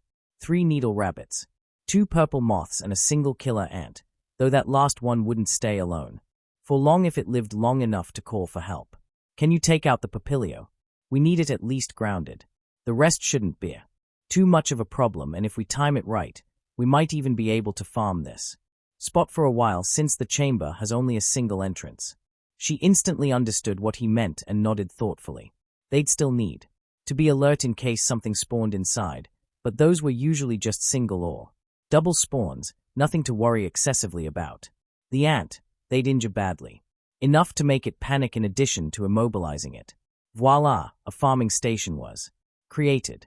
Their weapons were able to penetrate the carapaces, thankfully. They wouldn't hold out forever, but they wouldn't break today if they didn't pull some serious bullshit with them. Once the battle plan was made, Belle slipped past the monsters, and she did so unseen. The excitable rabbit could be sneaky as hell if she was so inclined.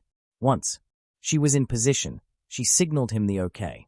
Why she didn't just do so mentally was anyone's guess, but he suspected she had a mild case of 5th graders syndrome. He had a mental chuckle at the thought before growing serious. He centered himself and activated leap before sending go to his partner. They synchronously broke into action and reached the group from different angles, nearly contemporaneously. Before they could really react, he had already cleaved through the skull of a needle rabbit. His actual aim was one of the purple moths, but it fluttered out of range before he could truly target it, so he improvised. Using his newfound coordination, he activated leap again before shifting his center of gravity. He then leapt at the wall before pushing off and ending one of the annoying moths quickly. In the meantime, the papilio was already downed by a throwing knife that ripped apart one of its wings, and Belle had one of the remaining 2 needle rabbits engaged while the other one zeroed in on him. Before he could engage Belle's sibling, he had to avoid the pincers of the killer ant. The overgrown insect thought itself sneaky by approaching from his presumed blind spot, only to lose a limb from the retaliation. Its angry screech echoed through the room while the needle rabbit accelerated from 0 to pretty damn fast, and it did so near instantly. Thank the goddess for those reflexes and the spatial awareness, he thought as he batted the bunny out of the air with a well-timed backhand. It landed close to Belle, and she ended its existence with a precise stab while it tried to reorient itself. Only the ant and the second mouth were left over, and he threw his axe with quite a bit of strength to it. His aim was true, and the purple moth tumbled to the ground, dead as it could be.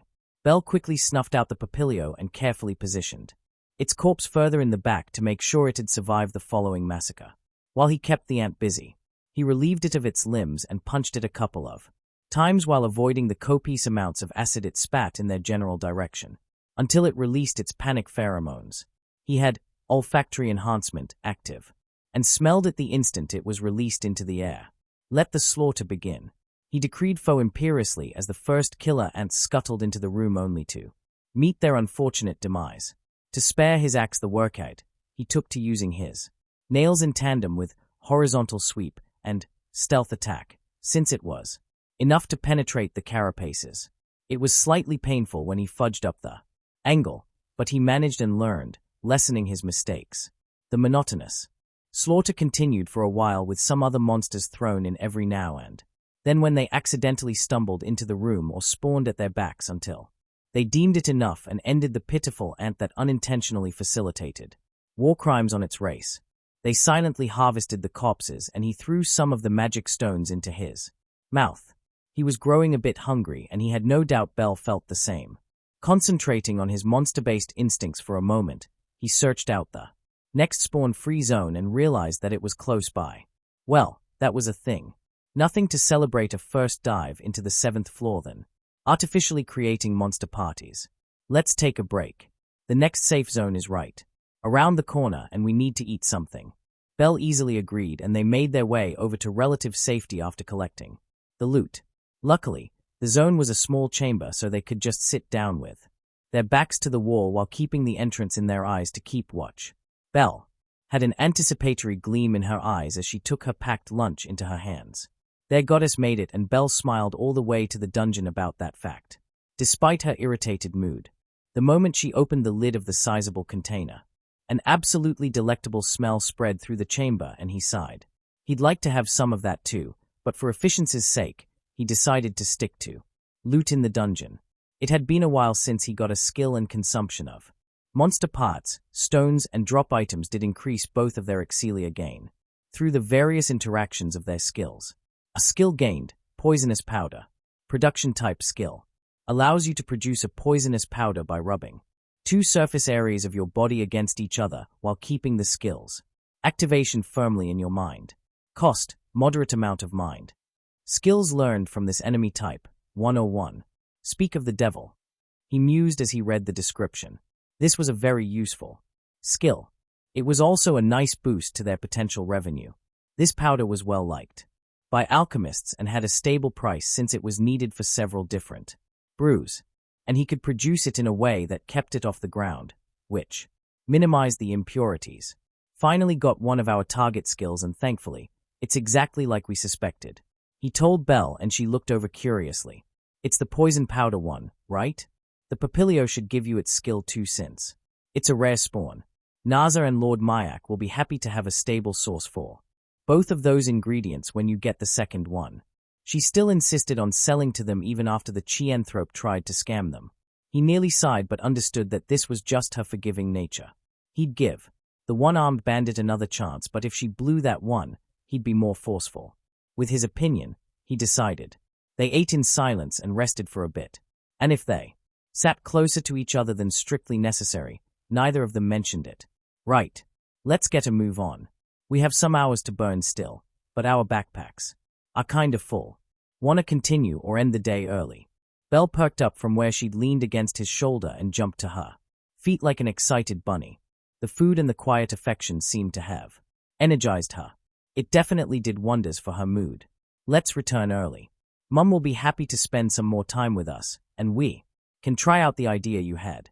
A bit of shyness trickled through the bond when she called her mum, and it was straight up adorable. He kept himself from teasing, though, as to not embarrass her further. She didn't have a mother figure in her life before meeting Hestia, since she was raised by Zeus as his granddaughter. If he remembered correctly, her birth mother was a member of Heros Familia and her father was a higher up of Zeus's. Or was it the other way around? He couldn't recall, but he did remember that her mother was sickly and presumably died after childbirth. He couldn't remember much about her father, but he might have died in the raid on the one-eyed black dragon. Instead of unnecessarily teasing her, he turned his thoughts to the other part of her statement. The idea she was talking about was finding a way to train her magic stat without active magic. Since they were connected in multiple ways, he wanted to try and access her mind reserves to use for his skills. That way, they'd be able to train up her stat for later when she finally got access to magic. If that didn't work, they'd have to search for another avenue. There was no guarantee that she'd end up with a grimoire like FemBell did, and he needed to make sure she had acceptable growth in that aspect too. He wanted her to reach her dreams, and he needed to take steps to enable her. He was committed to seeing her dream come true, and for that to happen she needed a solid foundation. She hadn't even accumulated any excelia in the stat, even though she should have experienced part of his growth. Their working theory on why that was the case was that since her mind pool was still inert, she lacked the ability to collect excelia for that particular basic ability. It was a spotty explanation at best, but it was the only one that fit her situation at the moment, so they'd operate on that assumption until proven wrong. Concluding his thoughts, he quickly collected his backpack and they began their trek back up to the surface. Hiring a supporter wouldn't be the worst idea, to be honest, he thought as he adjusted the weight on his back. When they had the time, they usually put their packs down before engaging a group of monsters, but sometimes that wasn't an option, and fighting while counterbalancing the weight was a challenge. Not to mention the restrictions on their freedom of movement. This amount of additional baggage didn't really slow them down much, but it did cost a bit of stamina to lug it around all the time. Should I try to somehow facilitate a meeting with Lilaruka? If she is the same she was in the original, she'd fit well. The reasons he was considering her were several-fold. She got a lot of heat from the fandom for her actions prior to meeting Bell, as well as her initial attitude to him, but he couldn't really fault her for that. She tried time and time again to escape her past, and after failing so often, her mentality crumbled. Every person has a point where they break, and she was pushed over the edge from a very young age. It was no wonder that she tried to get revenge on the adventurers who made her life hell. She was kinda like Nomi from One Piece in that regard, only a bit more vicious. She was distrustful and hard to sway, but once you had her loyalty, you wouldn't ever lose it again if you didn't suddenly start treating her like shit. She was strong-willed too if she had something to fight for. Her ability to overcome the addictive aspect of Soma's brew to join the Hestia Familia was a good indicator for that. The second reason was that she was competent, plain and simple. It was shown time and time again that she had a broad skill set tuned to effectively support a small party, and that was exactly what they wanted to build up. The girl would be a great addition to any party that cherished her and theirs in particular. The third reason was her skill. It was perfect for a solo supporter in a small to medium party. Artel assist compensated for a part of the carried weight, and the amount of weight determined how much the skill compensated. That skill alone was a reason to hire and convert her. Even big familiars would want to nourish a supporter with such a skill. The higher leveled she was, the more weight she could carry. The more weight she carried, the more her skill supported her, allowing her to carry even more. It was one of those skills he could see shine if used creatively. Sadly, her defeatist mindset didn't allow her to think in that direction. Her magic was also among those cases. She took on the characteristics of those races she transformed into. Heightened senses, higher muscle density, better durability. There were numerous races out there with their own special physical attributes, and she could copy them all. So many possibilities. He wanted to test what she could do with this. This magic was potentially overpowered. And last but not least, the fourth reason. He wanted to help her. She had a shitty life and deserved a second chance. She was only 15 years old and was broken down and kicked into the face from life again and again. She deserved to feel the care of family, to bask in the warmth of true affection, and to experience the loyalty of true friends. He wanted to give her that, and he was sure Belle would want to do the same once she learned of her story. "What has you thinking so hard? It's rare for you to be so silent." Belle asked him curiously with a slight head tilt. He decided to answer honestly to test if she was open to the idea. I thought of hiring a supporter. We'd have to find a good one, someone we can trust, but I think the increased efficiency would be worth it. Her eyes widened slightly in surprise before they narrowed as she fell into her own thoughts. It took her a while to think the topic over, but soon, she answered. I think it's a good idea, but we'll have to be careful. We have a lot of secrets and I'm not all that good at keeping them to myself all the time. I'll slip from time to time, and if they are alert enough, they'll definitely notice and become suspicious. It would be best if we could find one who wants to join our familia. Mum would make them trustworthy in record time. No one would want to disappoint her. Oh, her pride in Hestia is so precious. Look at her glow and push out her modest chest. She's adorable to the maximum. He kept his thoughts to himself but shelved them for later. She'd be teased mercilessly later on, but that was a bad idea in the dungeon. Lack of awareness was oftentimes a death sentence down here. Better not breed any horrible habits. He did, however, let a bit of his amusement flow through the bond, which enhanced her adorable reaction with a slight blush and a light glare in his direction. Satisfied with his deeds, he smiled brightly at her and ignored her pout. They were in the first floor already, so it would soon be time to leave the stomach of the beast called dungeon. As they neared the entrance, they met more and more adventurers who were on their way out too, and the stares he received for his appearance multiplied too. He wanted to smile cheekily at them, but if someone higher-leveled took the gesture as provocation, he could have ended up implicating Bell, and that wasn't what he wanted, so he refrained and showed his serious face until they stepped out of the massive construct called the Tower of Babel. The building that was also called the lid of the dungeon was a seal, a mall, and a home all at once. The first couple of floors were dominated by businesses with adventurers as their target group. Equipment, potions, miscellaneous items that might have been useful in the dungeon, and a couple of restaurants for the hungry mob of people leaving the dungeon daily. The higher floors were reserved for high society and deities who were able to pay the exorbitant sums that were charged to those living there. Adjacent to this massive pillar lay the first stop of the day for them, the main branch of the guild. That particular building was well visited for obvious reasons. It was the guild office closest to the dungeon and the one most adventurers used to exchange their loot, which was exactly what they did after greeting Aina and having a short conversation with her to inform her of their progress. It took Belle pouting at her to stop the worried half-elf from going on a rant that they weren't ready yet. She did stare with incredulous eyes at the amount of magic stones and carapace plates they collected and finally gave in. I can see that I was worried over nothing, but please stay alert and don't let arrogance get the better of you. The dungeon is a dangerous place, and far too many adventurers die because they were certain they could handle a new floor and paid for the overestimation of their own abilities. I don't want to stifle your progress, but I want you two to always think it over twice before descending further. Your pace is extremely fast as it is, and I don't want you to regret a hasty choice. The honest care in her voice made Belle smile, and she nodded before opening up her arms to give her advisor a small hug over the counter.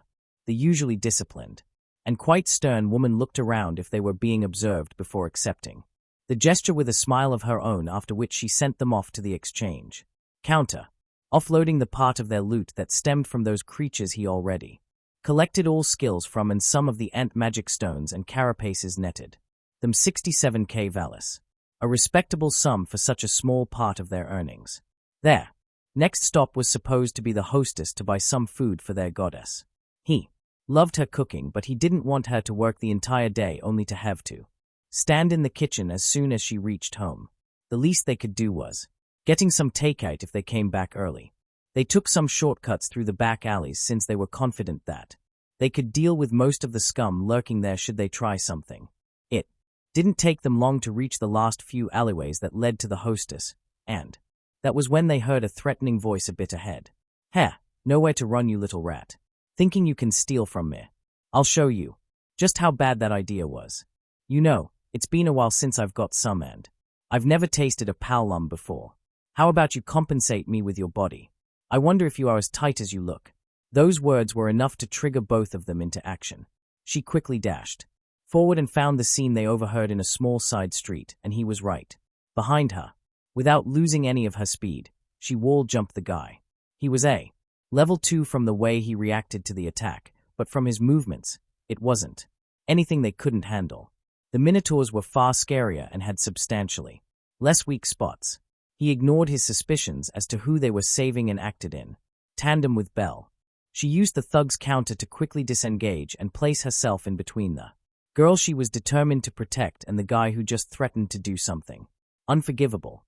With his attention on those two, he sneaked up on him with the very first skill he got active.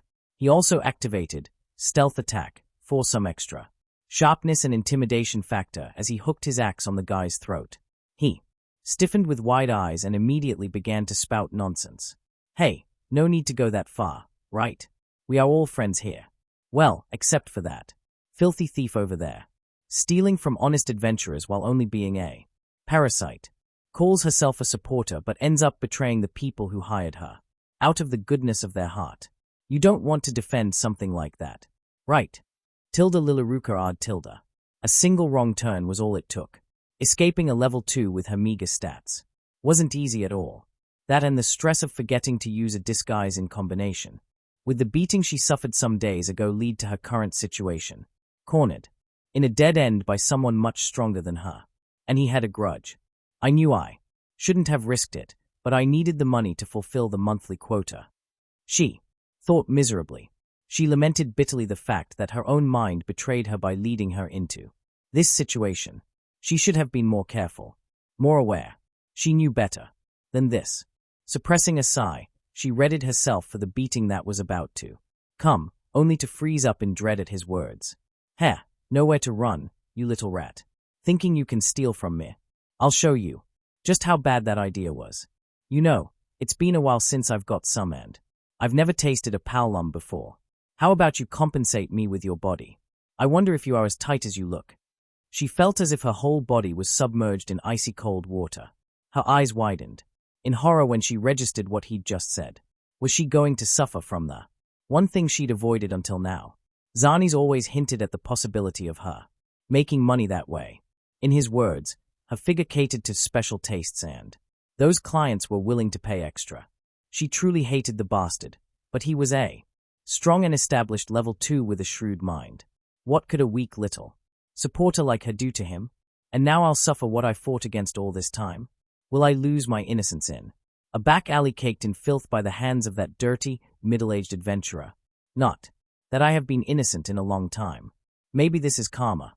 Hopelessness and self-depreciation invaded her very being and she was moments from giving up on life.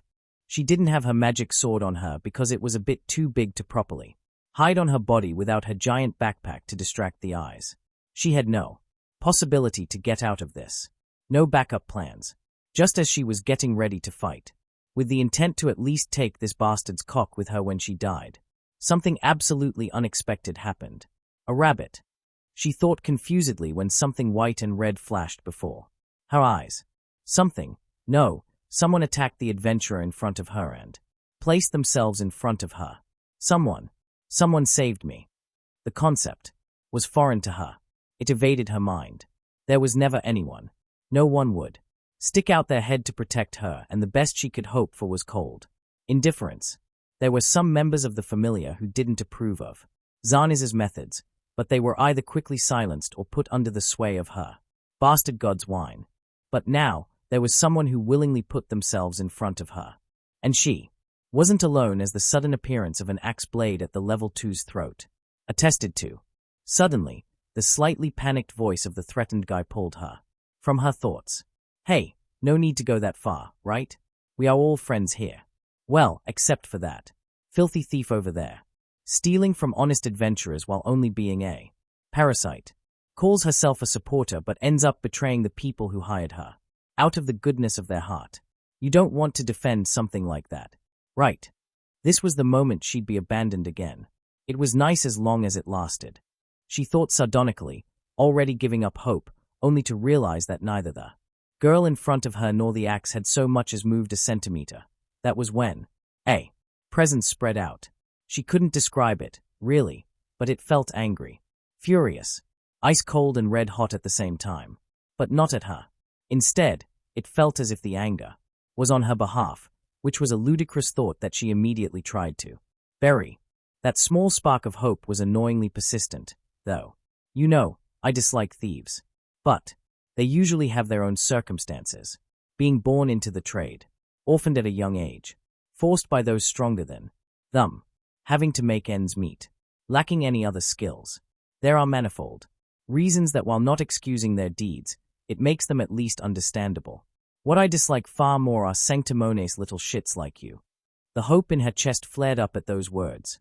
She dared to look up from her tightly formed fists and saw glowing golden eyes that glared with bottomless disgust at the would-be rapist from behind. Her heart thumped heavily when she saw those unnaturally bright orbs. And it wasn't fear that motivated her heart to pump quicker, though, at least not exclusively, because those eyes weren't glaring at her, but the man he had at his mercy. His voice took on a smooth and dangerous quality that went well with its natural sound. And then there is the thing I despise with a dark passion. There is one kind of criminal that has absolutely no excuse in my opinion. I'm sure you can guess which crime I mean, right? Now, you sniveling bastard. You scum-sucking excuse of a human being. Please tell me why I should spare your miserable existence. Why? Shouldn't I do a favor to all the women out there and end your worthless life? She could see a single drop of blood appear and flow down the man's throat. Sweat was beginning to flow down his forehead and his eyes were looking around, frantically, searching for a way out as he gulped.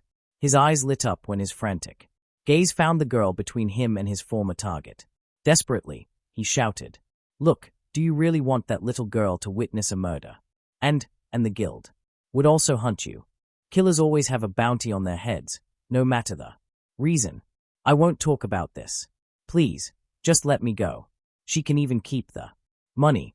I don't want it back." The golden-eyed man made eye contact with her white-haired savior before the presence that had spread reluctantly dispersed as he sighed. He took the axe off the fellow's throat, making him slump in relief, only for him to fall over with a subdued noise of pain when the handle of the axe slammed into the back of his head with a loud crack. He fell forward, landing heavily on his face after losing consciousness. She hated the fact that she couldn't stop the choked sob that made it past her lips. Neither could she stop her body from trembling. Now that it was over, the panic broke through her forced calm. She knew she was suffering a panic attack. It wasn't her first, but it was the most intense one she'd had so far. Suddenly, she was enveloped in warmth. Soothing circles were drawn on her back as a voice calmly and compassionately told her that it was over and that she won't have anything to fear from that fellow any longer. She didn't know how long it took her to calm herself, but when she did, she still didn't want to leave the warm and loving embrace. How long has it been since she felt anything like this? Had she ever felt this safe and secure? Not even her parents had ever embraced her like this when they were still alive. They much rather sent her out to collect money for their addiction than providing comfort for her. Reluctantly, she pulled back a bit and looked into the kind eyes of her savior. She was a young girl with cute features on the cusp of adulthood, the slight smile on her face and the deep sympathy and worry in her expressive red eyes almost made her cry again, but she kept herself under control somewhat. Thank you. She hated the hitch in her voice. This wasn't the acted obedience she projected. Most of the time. Usually she played the meek little supporter, and while part of it was certainly based on truth, most of it was simply to fool those idiotic adventurers. What she hated was the genuine weakness that could be heard in her voice, that could be seen in her demeanor. It was something she couldn't allow herself to show, and yet she did. Instead of answering her gratitude, the girl looked back to the green guy in the nice clothes who had stepped out of the shadows. He had used rope from the backpack on his back to tie up the thug. His brows furrowed for a moment before showing a helpless smile that exposed pointed teeth before shrugging for some reason. Her savior turned back to her with an excited gleam in her eyes and proceeded to turn her world on its head. "I know how you can thank us. Let us hire you as our supporter." Her mind blanked and there was only one answer she could default to. Several things. I will be revisiting the prologue and flesh it out a bit. There won't be much new information, but it should read more fluidly and some things will be explained in a hopefully more coherent manner. Give it a look if you want. Once it's out. This will delay the next chapter a bit, but since I don't have a fixed schedule, It's probably fine. The next point is reviews. Thanks again for all the positive feedback. Since some of you seem curious if this story will go off the rails, it will. But the derailing will happen gradually. We already have quite a few changes heaping up, and the accelerated growth of our two main characters will light a fire under some asses. There is also a pretty significant plot point late in this chapter that will change some things up, so have fun with that. As for Lily joining up with Belle and Ragnar, that won't happen. She will have a bit of a crush, as is natural after being saved from such a fate, but it won't develop past that. In my opinion, she could have been a far more significant character if she didn't focus so much of her energy on her puppy love, and Ragnar knows that. He'll take steps to push her in the right direction. Also, what I think she needs is a proper support system to handle the traumas she suffered and a loving family that will have her back. Now, without further ado, please enjoy the next chapter. Ragnar. First Belle, then Lily. Do I have some kind of hidden magical powers that summon damsels in distress? He thought with a wry smile as he watched Belle blabber away at a shell-shocked Lilaruka odd. Oh, and you have to come with us to meet our goddess. She'll love you. Before any of that happens, we'll need to deliver this package to Aina. She'll know what to do. Now, let the poor girl breathe. Belle blushed a bit and pulled away slightly while looking at Lily with an embarrassed smile. The young Palam's reaction was adorable. Instinctively, she clutched at Belle's vest and pulled herself a bit closer before registering what she'd done. Her eyes widened before she tried to get away but was instantly caught by a cooing Belle. No need to be embarrassed. I'll never refuse a hug from you. Now, we need to deliver this thing to our advisor at the guild, since she should know how to deal with this. Wanna come with and meet our goddess afterwards? I guarantee you won't regret it.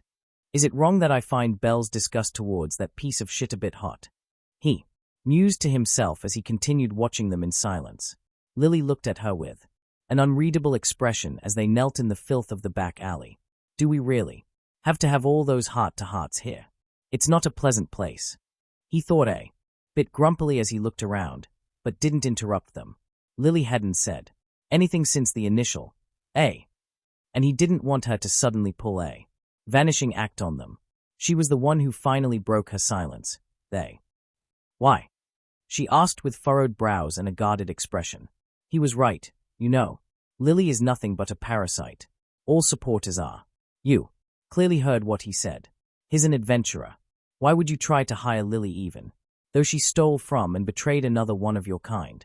Belle's own brows furrowed and she very nearly snarled, her anger getting the better of her before he sent her a wave of calm through the bond. She took a deep breath before sending some gratitude back. Her answer was far more composed than initially planned. Still scathing, though. He thought with a raised eyebrow as he listened. That subhuman thing over there definitely isn't one of our kind. Adventurers can be greedy and dismissive.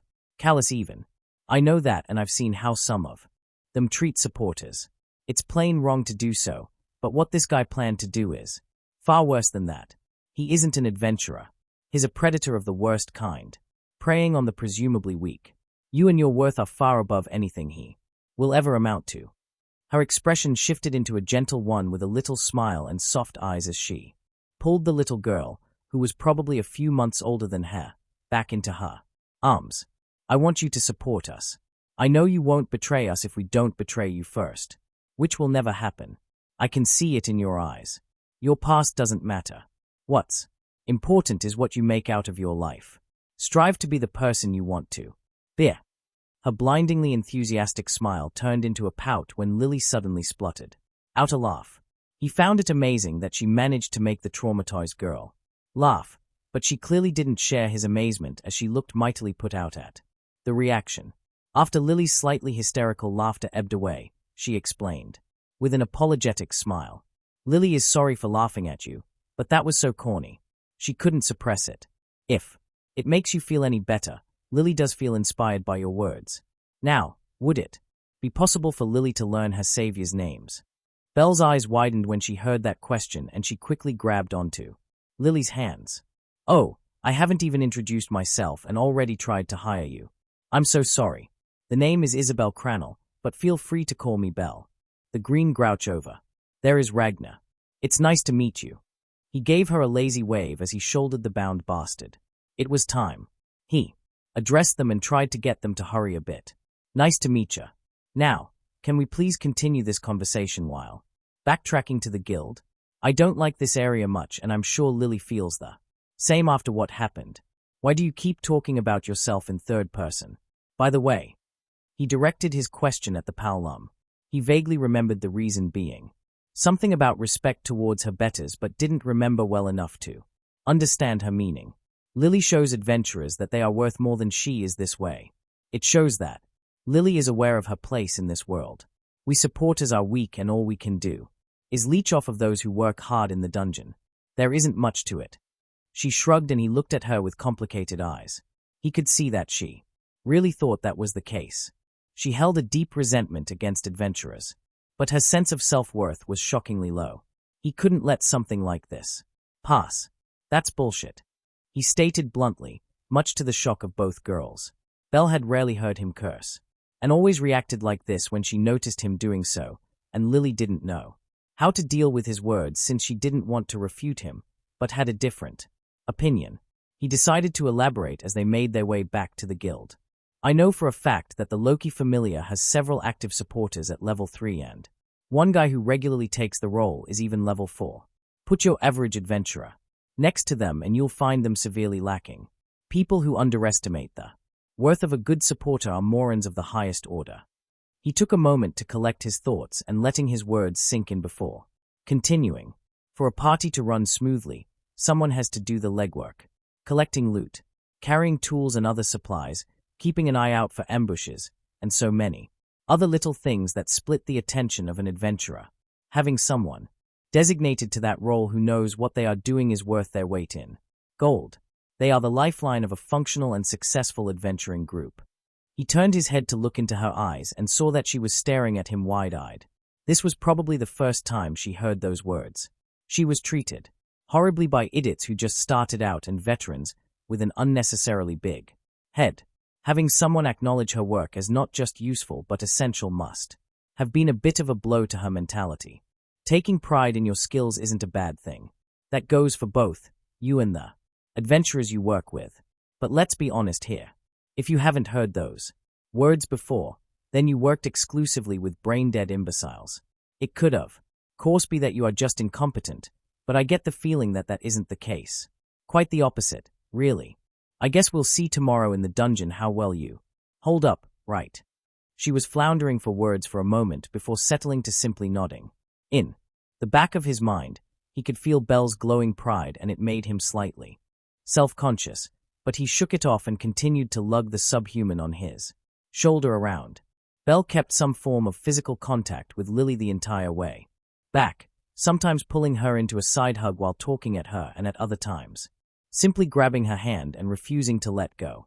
She was clearly thrilled to have her around, and Lily didn't know how to deal with it at all, much to his amusement. The girl in question seemed to want to be irritated, but didn't quite manage in the face of the pure enthusiasm from the white-haired bundle of joy. Good job, Belle. Without even trying, you are securing us our next member. Sasuga, Belle-sama. That sounded wrong even in my head. Note to self, stop making cringe anime references. His internal byplay aside, they reached the guild. Under the curious eyes adventurers and employees alike. Special delivery for Aina Tulle. He called out into relative silence. The half-elf in question perked up at the mention of her name and had her eyes widen when she realized who called out to her and what he was carrying. She quickly waved them over since her counter was free at the moment. You just left not even half an hour ago. What did you do this time?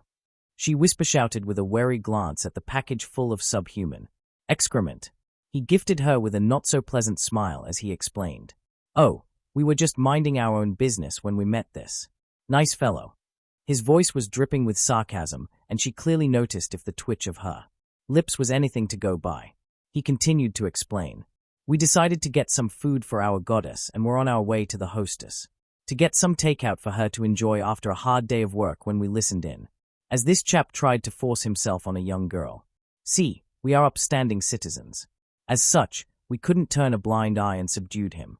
Surely the guild has policies against sexual violence. He asked her. He didn't actually know but simply assumed it to be so. From what he could see, this world was fairly civilized in terms of law and crime. Sure, it existed, and the underworld was most likely thriving away from the public eye. But there was almost no crime in visible and easily accessible areas. Under daylight, he hadn't yet seen a robbery or anything like it go down. She nodded with a serious mien to answer his question before elaborating. There are, and they are very strict, going as far as forced castration and long-term imprisonment for repeat offenders. We'll take him in and present him to an anonymous deity for questioning. Thank you for your public service. He didn't know when she signaled them, but a pair of strong-looking fellows came over and took him off his shoulders none too gently. He watched in amused fascination as they transported him away while delivering small potshots that made the unconscious guy grunt in pain and discomfort. It's nice to know that rapists are universally despised by civilized folks. Makes my heart bloom, he thought, satisfied by the offered punishments. Suddenly, Bell's excited voice reached his ears. Hey, Aina, we got another party member. She'll be our supporter. She proudly presented little Lily to the amused advisor. Lily just gave a helpless smile while murmuring under her breath. Lily hasn't even agreed yet. He put his hand on her shoulder with a wry smile and shook his head at her when she glanced up to him. It's hopeless, little one. She has her bunny teeth in you now. There is no escape from her once she gets like this. Might as well accept your fate and enjoy the benefits. Unlimited cuddles, a soft and affectionate rabbit to pet occasionally, a goddess who actually cares for her familiar, and a pair of growing, but fierce, protectors. Oh, and a fair share of the loot and all the money we make. But that's a side benefit, really. Belle tried to pout at the descriptions for her, but failed utterly as she was far too happy about having found someone smaller and female to hug. She was naturally affectionate, but she still hesitated a bit when it came to initiating physical affection to him or Hestia. He could imagine the reason for her hesitation in regards to himself, but he promised to grow to level 3 before acknowledging those things properly. He even informed her of his decision, and her blush and the following shyness pretty much confirmed his guess. Not to mention it was unbearably cute. Lily didn't seem to be uncomfortable with her position, but her eyes showed the conflicting emotions in her. She wanted to give in, to trust them, but her long-standing wariness didn't allow it just yet. It was already pretty good that they got this far with her so shortly after meeting her, and he was sure Hestia's motherly aura would finish the job. He turned his attention to Aina, who had tilted her head, and asked a question that made Lily freeze up. Oh, did she agree to join your familiar, then? Belle proved her high emotional intelligence by confidently stating, Not yet. I'm working on it, though. I have a feeling she's unhappy with where she is right now, so I won't let up until she's happy. Hopefully she joined up with us by then. The way Lily relaxed into her arms after hearing that was a precious memory that he'd treasure forever. I'm a sucker for cute things and I'm proud of it.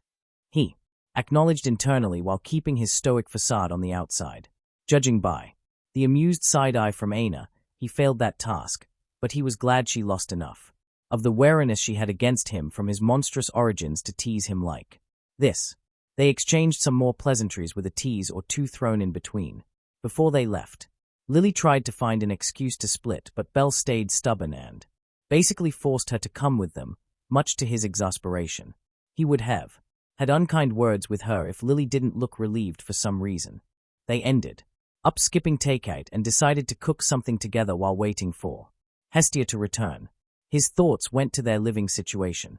They had a couch reserved for him and a fairly large bed big enough for 3 or 4 people, but honestly, the abandoned church was just a bit shabby.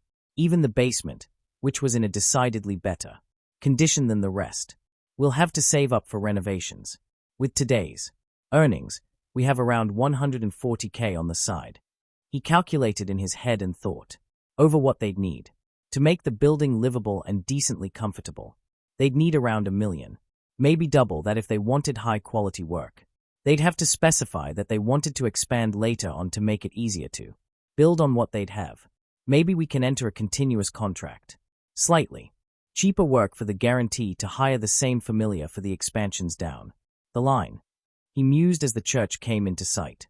Lily didn't even flinch at the seen, probably having lived in worse conditions over her short life. His gaze attracted hers, and she must have seen at least part of what went through his head since she blushed lightly and turned away. He shook his head with a slight smile as he stepped over the threshold first, after making a show out of using the mechanism to open up the secret basement. With a wink in Lily's direction, he descended into it and immediately went to shower. While he was relatively clean, he didn't want to work in the kitchen with the remains of monsters on his hands and body. When he returned, he saw Belle smiling down affectionately at a sleeping Lily. Head was in Belle's lap and she was playing idly with her hair. He could perfectly imagine the scene of the small Paolum dozing off in reluctant comfort. Belle Shaw grew attached to her in a matter of seconds, and it seems to be mutual. He smiled to himself with soft eyes as he silently watched her for a moment before quietly entering the kitchen to start working on dinner. He was confident that Lily would soon end up persuaded to join them, and maybe they'd even manage to do it without her trying to steal from them. With this, our familiar's growth phase is hopefully initiated. I can't wait to see us surpass what canon dictates. We will grow faster. We will recruit more people. And every single recruit will be part of our family. Not just some loose bonds through the shared emblem of a deity, but real and true family. A family of growing heroes and their trusty companions. Tilda Lilaruka ad Tilda. She woke up disoriented but more comfortable than she ever felt in her life. When did I go to sleep?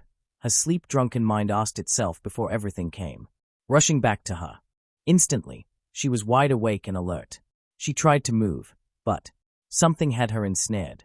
A warm and comfortable quilt cocooned her and she was turned to face the wall in a comfortable sleeping position. Blinking in surprise, she thought for a moment while turning over onto her back, not leaving the warmth provided to her just yet. She could easily slip out of the quilt and escape, but something told her not to. She actively fought against that insidious feeling of trust and comfort that welled up inside of her. No, they may have saved me, but they'll end up the same way. Adventurers always do. Since when were her thoughts so unconvincing? Why did she suddenly want to believe in someone? Wasn't she burned enough already in her life? Was she maybe a masochist? She shook her head. It didn't even matter, really. If they really kept their kindness, even after growing, then she just didn't deserve them. It was that simple. How could she after she duped and betrayed so many adventurers? Supporters weren't worth much, but she wasn't even that. She was a thief and a traitorous rat. Her self-depreciating thoughts were interrupted by voices drifting into her ears. Come on, Mum. Can't we keep her? Pretty please. The voice of her savior had a playfully pleading note to it, and the answer was a faintly amused but chastising one. We can't just keep people here against their will, my dear. The least we'll have to do is ask for her consent. And just like that, they are already better than my familiar. Her mind needlessly supplied with a bitter undertone. She admitted, if only to herself, that she really craved the affection that the girl lavished on her. It should have been a bit creepy, but was heartwarming instead. She was just so genuine and bright, it almost hurt to look at her. Of course, part of it was the fact that it had been so long since anyone touched her without the intent to hurt or use her. She still remembered those days with the old couple fondly before they threw her out. What they did to her may have broken something deep inside of her, but she didn't hold their actions against them. She was already damaged goods before, so what difference did another crack make? Especially so since their reaction was entirely justified. They had, after all, just lost their livelihood because of her. It was that crack that nearly splintered her. It made trusting others so hard. It was almost impossible for her to accept affection, especially that brand of unconditional care that she experienced from the girl, Belle. She seemed to be exceptionally fond of showering her with it. At the same time, she was drawn into that warm embrace like a moth to the flame. She was so deep in her thoughts that she missed much of the conversation she was supposed to be listening into. When she finally surfaced, the topic had changed. Should wake her up. Dinner will soon be ready and she'll want to wash herself before we eat. Ragnar is cooking for us for the first time and I want to savor it wholeheartedly with our new friend. She's suffering, Mum. I don't know her circumstances, but I know that much. I want to show her what she'll be part of. I want her to understand that we'll be there for her, no matter what. I want her to have what I've got thanks to you and Ragnar. A family. The raw honesty in Belle's voice choked her up. I'm not crying. She denied as she wiped angrily at her eyes. She refused to acknowledge those tears. Why was that? Seemingly naive and friendly girl so damn perceptive. What gave her mental state away? She frustratedly took care of the last drops leaking from her eyes before finally extricating herself from the quilt. She moved herself into a cross-legged seating position as she thought over her options. She had planned to escape before they noticed. That thought went out of the window, and not just because the tantalizing scent wafting from the kitchen. While she was hungry enough to admit that it was tempting her into staying, the main reason was that she was tired of fighting with herself. She realized that it was a lost case already. In her mind, Belle and Ragnar had taken the role of her saviors, and they wouldn't let her go. They had her ensnared with kindness and promises of distant dreams long shattered. She wasn't even certain she wanted to escape their hold. Well, that's a lie. She thought to herself with a bitter smile as she was honest with herself for the first time in a long while. She wanted to trust them. And just this once, she'd give in. One last time, she'd let the world kick her in her face. After all, what do I really have to lose? She thought with a sardonic edge to it. With her decision made, her whole body relaxed. The inner turmoil had riled her up in the worst of ways, but now that it was dealt with, she felt lighter than she had in years. She didn't have much hope that this would work out, but at least she'd be able to spend some time with people who wanted her around. They weren't corrupted by this world yet. Just in that moment, Belle entered and froze wide-eyed as she noticed her awake and sitting. She let out an awkward little laugh with one hand on the back of her head and the other one performing some meaningless gesture. She was clearly at a loss for a moment before catching herself. Lily gave her a drained smile and actually meant it. It was the first smile she hadn't faked for weeks, months. She didn't know anymore. Bomb sometimes made an effort to make her laugh when he saw that she needed it. What does it say about me that one of the only people I have a positive relationship with is an old gnome who buys my stolen stuff? She thought to herself, as she waited for the wide-eyed Belle to finally say something. Right. Dinner's soon ready and I'm guessing you'll want to wash up before we eat, right? Ah, you will be staying for dinner, right? She made some strange movements with her hands again, showing that she was out of her depth. It was a bit fascinating for Lily to see her confident and warm savior so anxious over her. The way her eyes pleaded for her to stay reaffirmed her decision, though. She nodded slightly, and it was worth it already to see her entire face light up. She dashed forward and caught her into a hug. Lily didn't even have time to react to the sudden affection before she was pulled off the bed while Belle was excitedly babbling away. Presumably, she was going to show her the bathroom and her guess was correct. Don't take too long, okay? The food will get cold if you do. We don't have the same size, but I found some stuff from when I was younger to replace the grimy clothes you have on you at the moment. We can wash them together after dinner. Don't worry about anything. You'll fit in no time. Why was she talking as if she was going to move in? And why can't I retort in the face of her boundless enthusiasm? Am I being manipulated by cuteness? So, that's how it feels to be on the other side of this. I don't know if I like this. Contrary to her thoughts, a small smile tugged on her lips. She wordlessly turned around and entered the bathroom. It didn't take her long to clean herself, and the clothes did fit her, even if they were a bit tight in the chest area. They were more along to pajamas than normal day clothes, which was fine. I'll spend the night anyways, apparently. She thought with a bit of helplessness and humor to her mental voice. How long had it been since she felt this welcome, this wanted? They knew she was a supporter, and more importantly, a thief. And yet, Belle soothed her to sleep and Ragnar trusted her with the location of the opening mechanism. The latter didn't seem to be as naive as Belle, but he still trusted her with something he shouldn't have. He seemed to assume she wouldn't steal from them. He was right. Even if this didn't work out, even if they'd be corrupted by this damned city or if her familiar members came looking for her, even if her fate took another turn for the worse, she'd still refrain from stealing from them. They saved her from a fate worse than death, so this was the least she could do. Still, they had no reason to make that assumption. No basis on which it was made. They met some hours ago, and they didn't even really know each other. She had a known background as a thief. They should be wary of her, distrusting and harsh. There was literally no reason for them to act in the way they did. Why are they so frustrating? She knew she was riling herself up unnecessarily, but it was a real challenge for a naturally suspicious person like her to watch them react in such an unexpectedly unguarded way towards her despite knowing what she was. It set off alarm bells, left and right, but it was also strangely touching even as she was just short of pulling her hair out. And those mixed feelings created an entirely new form of vexation. I'll have to teach them. She decided. She couldn't let her saviors go through life like this. I'll have to show them the dangers of their behavior without corrupting them. I'll make sure they won't get swindled, and I'll curb Belle's naivety. The best way to go about this. Unknown to her as she lost herself in her long-term planning, she had already accepted to be part of this small family. Tilda. The last thing she expected when she returned home was to see Belle affectionately smiling down at a stranger whose head was placed in her lap. She was idly combing through the small Palom's hair while the unknown girl was letting out cute little snores, clearly asleep. Once Hestia was noticed by Belle, her daughter instantly put a finger on her lips.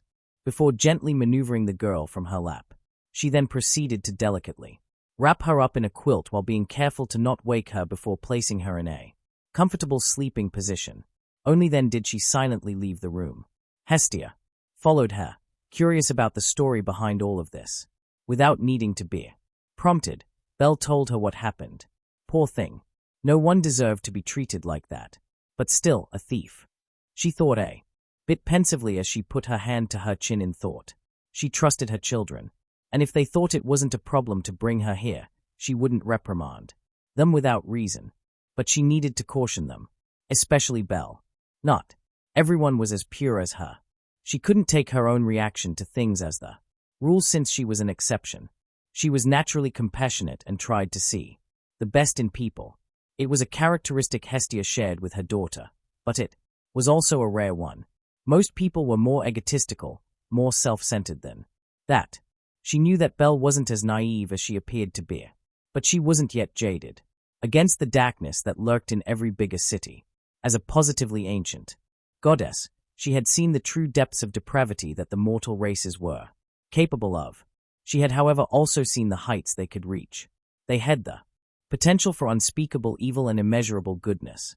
It was a fascinating dichotomy, and it influenced even the deities who spent their time watching them. But it also made them rather unpredictable. Their oftentimes short lifetimes made them hectic and frantic to live a full life in the limited time they had.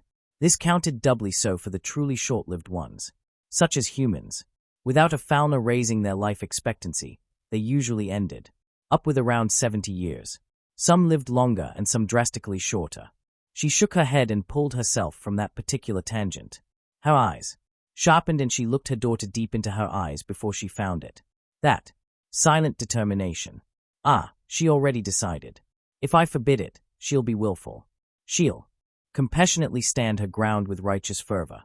I sure have troublesome children. Contrary to her thoughts, a soft smile tugged on her lips as she gave in. With an imperceptible sigh, they went back and forth playfully for a while as she insisted to at least ask the poor girl for her opinion before adopting her. The hug she got after what was basically her giving in to the demands of her child was especially warm. Some children want toys, others want recognition, and mine want a sister to pamper and love. Well, I can't fault her. From what I've seen, the girl is adorable, jaded and marked by the world, but not yet completely broken. She'll need care, and a gentle, guiding hand, but she is redeemable. She'll fit well. In the back of her mind, she already planned to poach her. She just needed to first get some information from her. She was clearly unhappy with her life so far. Belle's perception for emotions was extremely acute, and she trusted her opinion. Tired and bitter, vindictive and angry, reluctantly hoping against hope to be saved from the mire that was threatening to swallow her whole. That was Belle's verdict. And honestly, she could be just as dramatic as some deities she knew. The thought amused her a bit, but she concentrated on what to do with the limited information she had. Well, first of all, she needs to be fed. Ragnar is a monster of many talents. It seems. Whatever his cooking in there smells delicious. He was already serving the meal with a bowl placed at every seat. He was just filling them with spaghetti after placing on the table a big pot filled to the brim, with a sauce that smelled amazing. Just something quick and easy. He'd said, well, it might have been a quick and easy dish, but she was already certain that she'd enjoy it. The simple fact that her son made it would elevate it into a fine dining experience. Just as that anxious daughter of hers wanted to check on Lilaruka since she was in the bathroom for a while already, the girl in question entered the room while clutching at the hem of her pajama top. She looked at all of them with complicated emotions in her eyes and her heart melted. Quickly, she was by her side and had her pulled into her arms. She paid no heed to the muffled squeak that left her mouth and instead showered the poor little thing with affection. There is no need to be on guard here. No one will hurt you. No one will abandon you. My precious daughter found you worthy, and that's all there is to it. From today on, you will be part of this family, and once you are ready, we will welcome you with open arms into our familia. She didn't continue to fight the hug, and Hestia tacitly ignored the few wet spots on her dress before gently guiding her to the seat beside hers. This girl, she was standing on the precipice to truly losing herself. It wouldn't have taken much longer before her self-destructive attitude would have swallowed her up. Family was her domain, and she could tell that this young Paolum desperately wished for one. She needed the warmth provided by her more than anyone she'd met since she descended.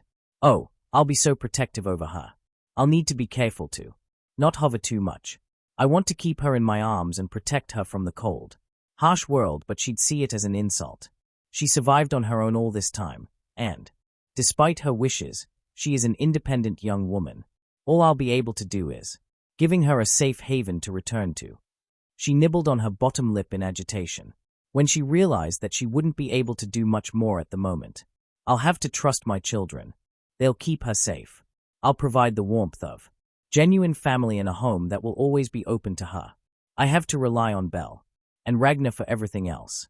They ate in comfortable silence, and she'd have to ask Ragnar for the recipe of this sauce. It perfectly paired with those noodles. She wasn't the only capable cook in their small family, it seemed. Tilda. With a big smile on her face, she completed the front flip while relieving the last war shadow of its head. Her attitude was decidedly different than the day prior. She had a long mental talk with Ragnar before they tried out their little experiment, and succeeded first try. She fell asleep with a fair amount of mental fatigue after he helped her work through her emotions. She still felt that burning need to improve, the absolute necessity of growing stronger. But now, she felt that way to protect her loved ones. And they just had an addition to that group. Are you okay now? Got it out of your system? He echoed himself, though with far more amusement and non-existent worry. But he wouldn't get to her with his teasing, because she was giddy, excited, over the moon, and so much more. Mum and her took Lily into their midst for the night. Even as they apologized softly for their lacking accommodations, they cocooned her in warmth and cuddled her to sleep, and she was absolutely adorable this morning. In her sleep, she had sought the warmth of their goddess, and she refused to let go. Until she woke up, much to Mum's amusement. Once she woke up, she was mortified and more than a little embarrassed, but they coaxed her until she finally came out of the quilt she'd buried herself in to die of shame in honor. Dramatic little Paolum, she was. A quick toss of a throwing knife ended another monstrous existence, and with a bounce, she avoided the stab of a suddenly spawned war shadow that she was warned about by Ragnar. A quick wall jump positioned her perfectly, and she quickly ended its existence by impaling its head with her dagger. She felt comfortable with that weapon, more so than she thought she'd be when she added it to her arsenal. Dual-wielding felt right. She turned to her companions, one of which was watching her in bemusement while the other was busy extracting potential drop items and magic stones. Another useful aspect of a good supporter. She didn't know that it was possible to increase the chance for a drop item by carefully cutting off the part that usually transformed into one before removing their stones. It was a small increase of the odds, but potentially making more money was always going to be a good thing. Ragnar was correct. Lily was a fabulous supporter. She had a keen eye, unobtrusive working practices, and fantastic efficiency. How anyone could possibly think she was useless was puzzling to her. They decided to keep to the first 7 floors again after a short conversation in the morning, which included Lily, much to her surprise. She was part of the team, and that made her part of the decision, was what Ragnar told her. That was something Belle agreed wholeheartedly with. Lily is surprised at your pace. She thought you are relatively fresh adventurers because of your age, but you seem to be veterans instead. She was just thinking on how to answer that remark without lying when Ragnar jumped into the conversation. We are fresh adventurers. Well, Belle is. Technically, I am not a registered adventurer at all. You see, I started out as a monster. Belle here tamed me with an unconventional taming skill, and we bonded deeply over a near-death experience or two that lead to our explosive growth. You remember that stir in the guild some days ago? The one where the first couple of floors were cleared out by guild personnel because of minotaurs? We were in the middle of that. Nearly cost me my life. Without Belle, I'd be dead for sure. Instead, I evolved into what I am now. A higher life form. Bow to me. Mwahaha. Lily looked at him with a deadpan that somehow communicated her disbelief, not at his claim of being a monster but of his embarrassing performance. She felt the need to defend him even though he did some serious damage to her mentality with that crazy laugh.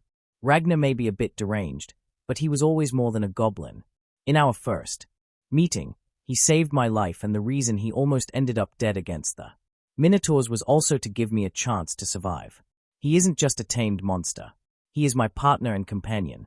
He has been my lifeline more than once in the short time we are together, and he is a better person than most adventurers out there. Her heated outburst made Lily stare at her strangely while she blushed from the sudden attention and the warm gaze she felt from Ragnar. That didn't stop him from sending his teasing intent through the bond, though. Thanks for defending my honor and my fragile pride. Love YA2. She felt the need to sink into the floor from embarrassment, but channeled her volatile emotions into slaughter instead. Without any more words exchanged, they reached the stairs down into the 7th floor, much to Lily's awe. This is the fastest Lily has ever reached this floor. This includes the one party with a level 2 she was part of. Lily is impressed. She still insisted on showing her deference by addressing herself in third person. Belle was determined to cuddle that habit out of her. Well, that's the fastest we reached this floor too, you know. Ragnar started, omitting the fact that it was only the 2nd time they'd dived down. Here. The reason why we can fight this fluidly is because we don't have to worry about many things that are usually quite the hindrance to progression. Our packs aren't in our way constantly or in permanent danger of being slashed apart. The corpses of slain monsters are already out of the way before they can even start to become an obstacle. Our blind spots are properly covered, and when we are done fighting, most of the loot is already processed and packed away. You are literally the best thing that can happen to a party. Thank you, Lily. Ragnar's honest praise was apparently something new for Lily, and she showed it with an awkward but pleased little smile and a flush on her cheeks. The adorable Paulum took Ragnar's origins surprisingly well. She hadn't asked any more questions but had observed him closely on their way through the 6th floor. Finally, she seemed to be content with what she saw and concentrated fully on her duties again, not that her efficiency had suffered even while she kept an eye on him. She was seriously impressive. How dumb is the average adventurer to not see the benefits in keeping her around and happy? She was genuinely confused about that, but when she mentally asked Ragnar, all she got was a laugh flash transmitted into her head. He tried to not let his amusement show on the outside, but even Lily picked up on it, though she didn't say anything. We must seem quite strange to her. I hope she can overlook our quirks, she thought to herself as she read it herself. They'd probably only spend another day on the 7th before moving on. They were easily strong enough to continue all the way down past the 10th, but they decided to lay a solid foundation. They had assumed that they'd need a while to collect his skills, but Ragnar had underestimated the increased acquisition rate for skills from level 1 monsters and had gotten all he could get from this floor in yesterday's haul. The only reason they kept to the 7th was to familiarize Lily with their modus operandi and vice versa. She would hopefully be a permanent addition, and Belle wanted to make the experience as comfortable as possible for her. Their unconventional methods could be a bit much without prior knowledge, which was Why she made a suggestion. Let's repeat yesterday's performance. Ragnar looked at her with searching eyes before shrugging.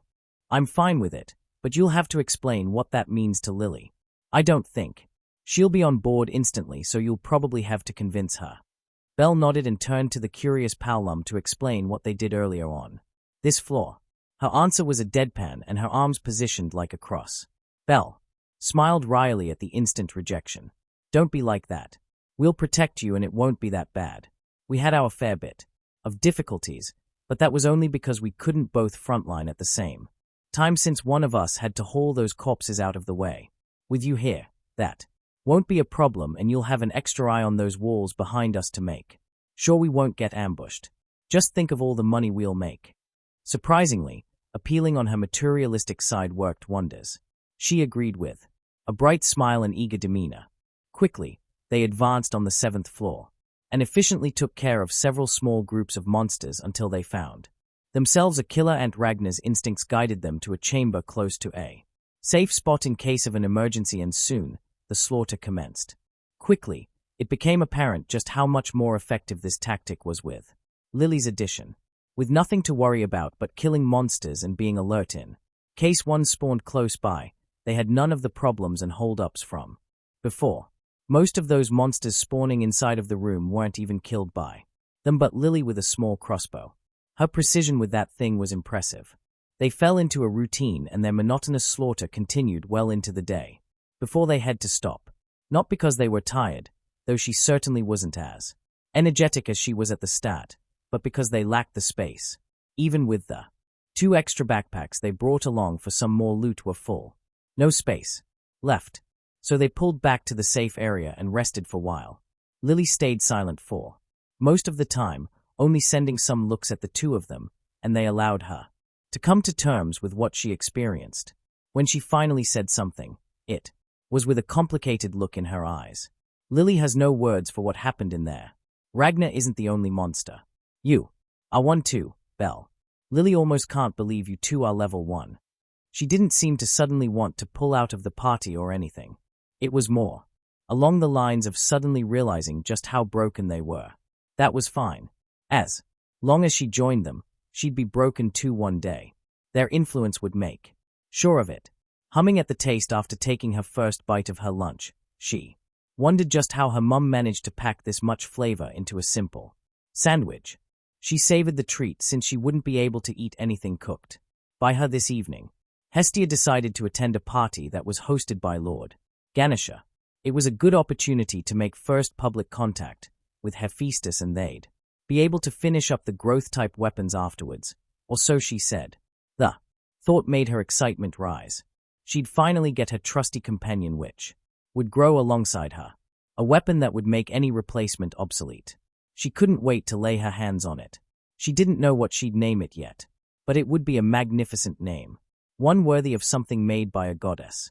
She lost herself in daydreams about her new weapon while enjoying the food, but all good things had to end. So, do we continue our wanton slaughter or do we return to the surface? We don't really have much space anymore, so I don't think that continuing would be wise. But this is a party and I am but one part of the decision-making process, so what's your input? Ragnar asked into the silence, and Lily seemed to agree with what he said since she was nodding along. Belle shrugged.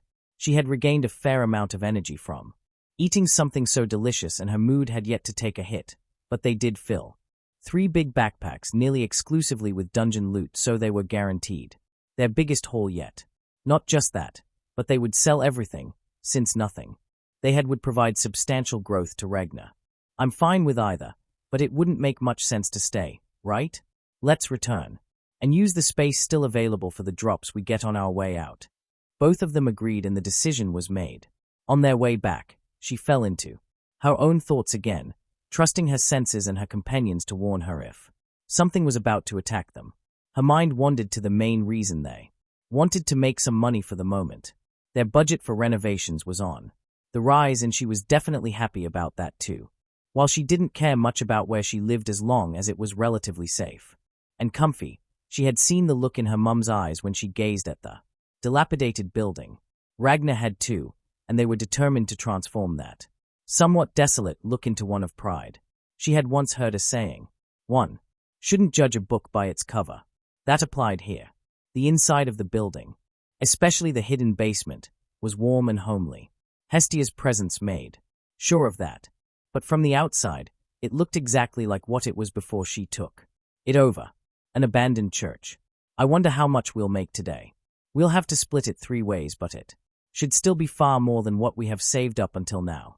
If we work hard, we should be able to collect enough in a couple of weeks. We'll surprise her with our plans and she'll be over the moon. Oh, I can't wait. She wanted to see the look on her face, the realization and joy that would slowly take over her features. Then she'd try to take responsibility for it, but they would have paid in full already. They were sneaky like that. There would be no possibility for her to insert herself, and Ragnar would give her a look of faux superiority while she'd feel quietly smug. She had it all planned already. Her mum wouldn't have a choice but to accept their gesture. Tilda Loki Tilda. Looking down her front, she loathed the fact that she could see her toes. She was wearing a fabulous black dress with a nice red bow on the front to imply that she was a treasure, a gift that only a select few would be allowed to unpack. If only there was something to unpack. She groused to herself. Her mortal form was sculpted in likeness of her true form, as were all of those deities who decided to descend. Sadly, she was originally quite flat. Luckily, she was an accomplished shapeshifter. Sadly, she wasn't allowed to use that particular power down here. Damn Oranos and his silly rules. She thought with no small measure of spite, but she knew those rules were there for a reason. Allowing deities the use of their arcanum was paramount stupidity. There were far too many gods and goddesses who would immediately abuse the privilege. She was self-aware enough to know that she'd be one of the first. She was chaotic in nature, so it wasn't a big surprise that she'd join the mayhem. Taking a small sip of her fizzy beverage, she almost grimaced. She had to have words with Ganesha. His choice for drinks wasn't in any way satisfactory for her privileged tongue. There wasn't any mead, and even Soma's brew was scarce. Sighing to herself, she accepted that she'd probably not end up drunk this evening. She lamented the fact for a moment before shrugging. There were worse things in life, even if she'd have appreciated the escape from her grief. She knew she'd have to work through it eventually, but today wasn't the day. All thoughts temporarily fled her mind when she absent-mindedly looked over to the entrance and late eyes on who had entered. Holding herself with poise and dignity, there was Hestia. Dressed in a modest red dress that somehow looked decadent on her form, she leisurely walked in and let her half-lidded eyes wander the grounds before making her way to the buffet in measured steps. Somewhere on the way she had grabbed a chair and sat down directly at the source, much to Loki's wry amusement. Some things don't change, eh? Still, I wonder if she realizes just how different to her usual demeanor she acts. She wondered as she closed in on her nearly without her conscious decision. Oi, short stack. It's rare to see you out and about. What's up with that? Much to her annoyance, Hestia's newfound composure extended to her nicknames. The usual ones didn't seem to have any impact anymore. Instead, she just smiled playfully and shot back without any heat. Not that it took the sting out of it. Ah, if it isn't the flattest of them all. What brings you to my humble corner of this table? Searching for entertainment. I guess I can't really fault you for that. Most of the attendees seem to be rather dull. She commented after listening in to the ridiculous rumors making the rounds. The words were unkinder than what she was used to from her, well, except for their playful little spats, but it seemed in character for her new and improved self. She had to confess that she didn't know her Vesta persona that well. She just knew that it was another aspect of hers that was far more combative and disciplined than her other one. Most of the Greek pantheon had one of those, and they made use of them in war. And once things heated up to the point where they had to get serious, for her to have that aspect bleed over in this form so heavily, she had to place incredible importance on her familiar, which was entirely in character.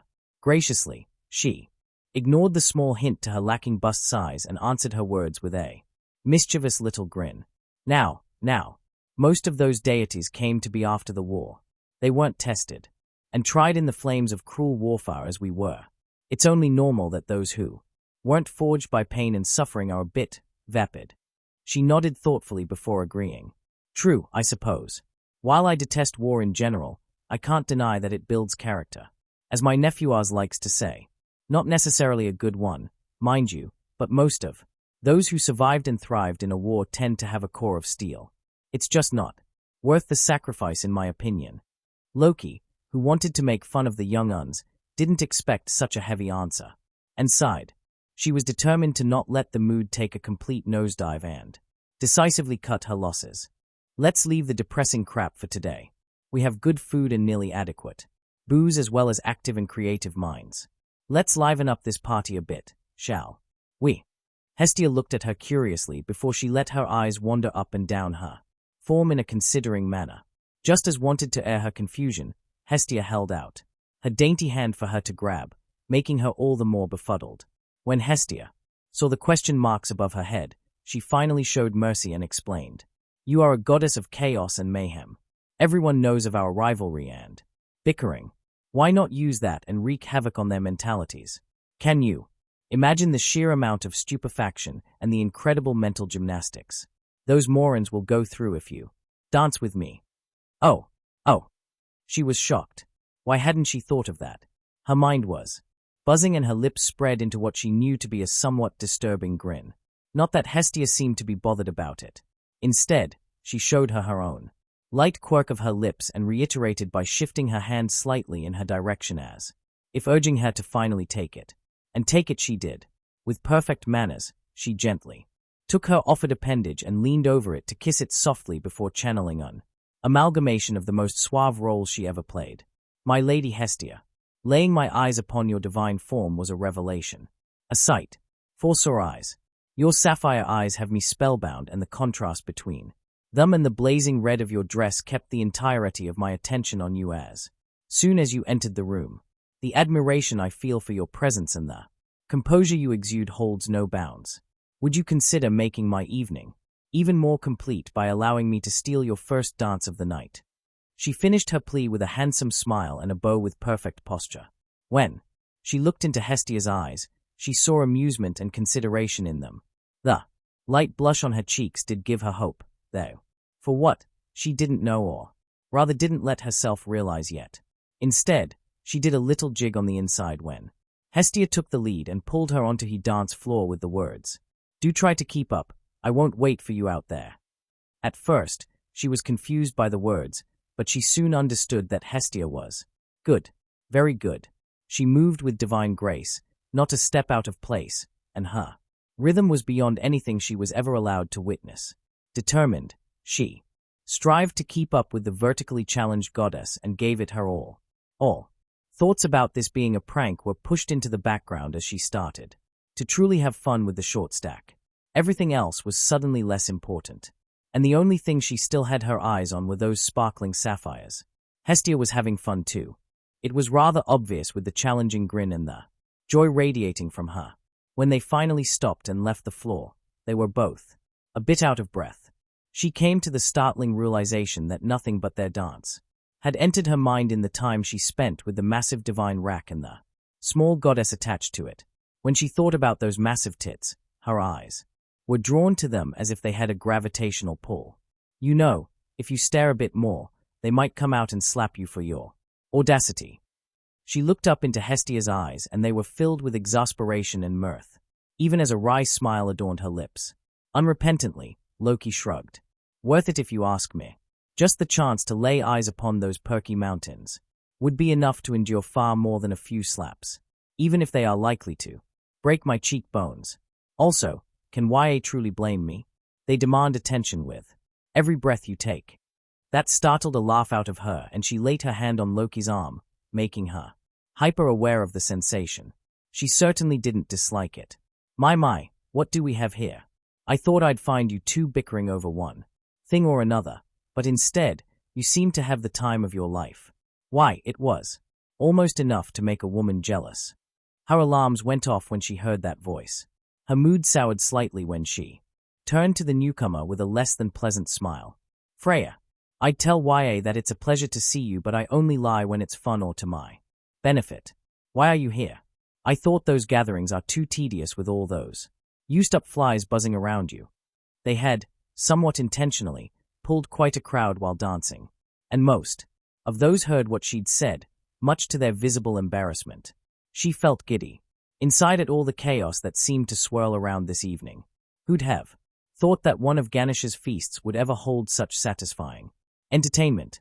Annoying they may be, but they still have their uses. The slight quirk of her lips and the strange mix of her seductive behavior and the demeaning undertone added to the general embarrassment, though she was sure. She heard someone whisper reverently, "Step on me, Mommy Freya."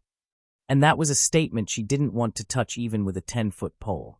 Still, she was curious what made Freya attend and approach them. One look at her eyes, and she had her answer. The familiar hunger and the wolfish gleam in them told her everything she had to know. Of course. She internally sighed. What else could it be? I heard you've finally gotten yourself a child, and from some reliable sources, I heard she is quite the catch, coming with a companion even. I think congratulations are in order, are they not? Her eyes widened at the implications. Wait, is it Hestia's child that interests her? She looked over curiously, only to nearly flinch back. Hestia had come to the same conclusion it seemed, and she was far from happy about it. For a deity associated with fire, her gaze was astonishingly cold. Freya noticed too and seemed surprised, much to Loki's amusement. She didn't yet grasp that this wasn't the bullyable Neet goddess who spent most of her time in her temple. This was a proactive and dangerous Hestia. So, very dangerous.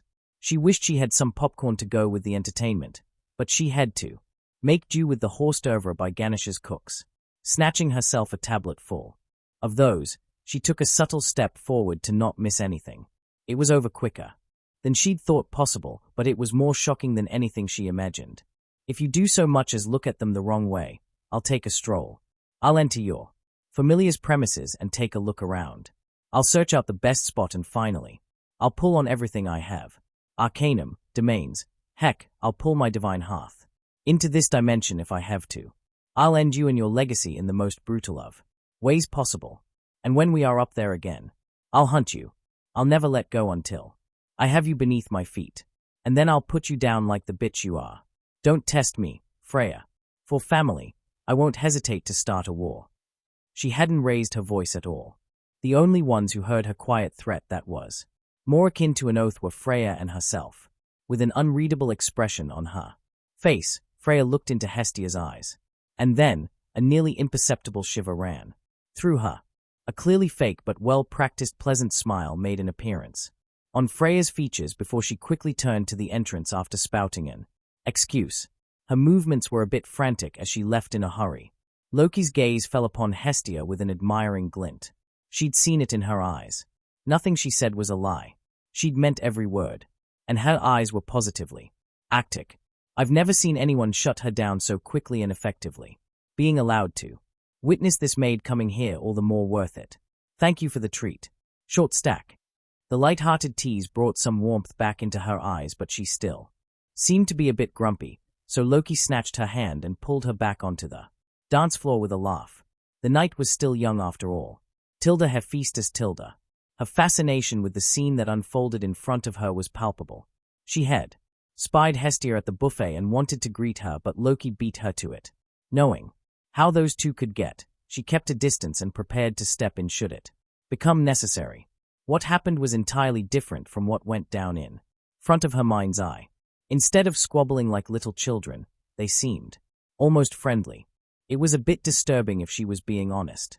Sure, she knew those two didn't despise each other nearly as much as they made it seem, but having a civil talk with smiles and small laughs between them wasn't ever going to be on the list of things she thought she'd observe from them. And then they topped that splendidly. In a gentlemanly and honestly embarrassing manner, Loki asked for a dance. And, even more astonishingly, Hestia agreed. They swept the dance floor clean with their performance, even though no one could tell who was leading. It seemed to change fluidly without a hitch, and their movements flowed together seamlessly. She was sure she stared with an open mouth like some kind of ignorant plebeian before she caught herself. She even suspected the food, but it was pretty much impossible to poison a deity even in their mortal coils with anything weaker than a top-tier toxin. When Freya entered the fray, she thought this may have been one of those dramatic romance novels that were a rare guilty pleasure for her. That was when the Temperature in the room suddenly changed into a strange dichotomy of bitter cold and hot as a furnace. She realized that Freya must have severely overstepped with something, and she could immediately guess with what. She was predictable like that. Hestia took a small step closer, as did Loki after snatching a tray full of hors d'oeuvre. Incorrigible, she thought idly even as she watched in astonishment, as Freya's spine stiffened and a shudder ran through her. All it took Hestia was a few words to send Freya into the wind. She couldn't hear what she said as she was too far away, but Hestia didn't look happy at all even with her victory. Her lips were drawn in a tight line and the atmosphere was still charged enough to make even seasoned deities uncomfortable. That was until Loki broke the tension and pulled her back onto the dance floor with a laugh. Bemusement suffused her as she watched her aunties up and quirk a small smile. As they once again whirled over the dance floor, she noticed the sparks between them and thought that there was real potential there. Good for you, auntie. You deserve your own happiness. Content, she left them to themselves and instead searched out some drunk deities for some business deals. Oh, they'd receive quality work, but the prices they'd pay. Let's just say there is a reason why I enforce silence via contracts, she thought, with a slightly mischievous smile. Tilda Hephaestus Tilda. You had fun, right? It's surprising to see you get along with Loki of all people. I'm still suspecting that Ganesha mixed something into the food or drinks. Hephaestus teased her with a slight smirk on her lips.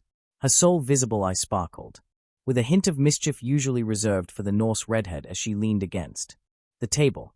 Hestia gave her a side eye and shrugged with a grin. No need to be jealous, Heffy. I'll dance with you too if you want.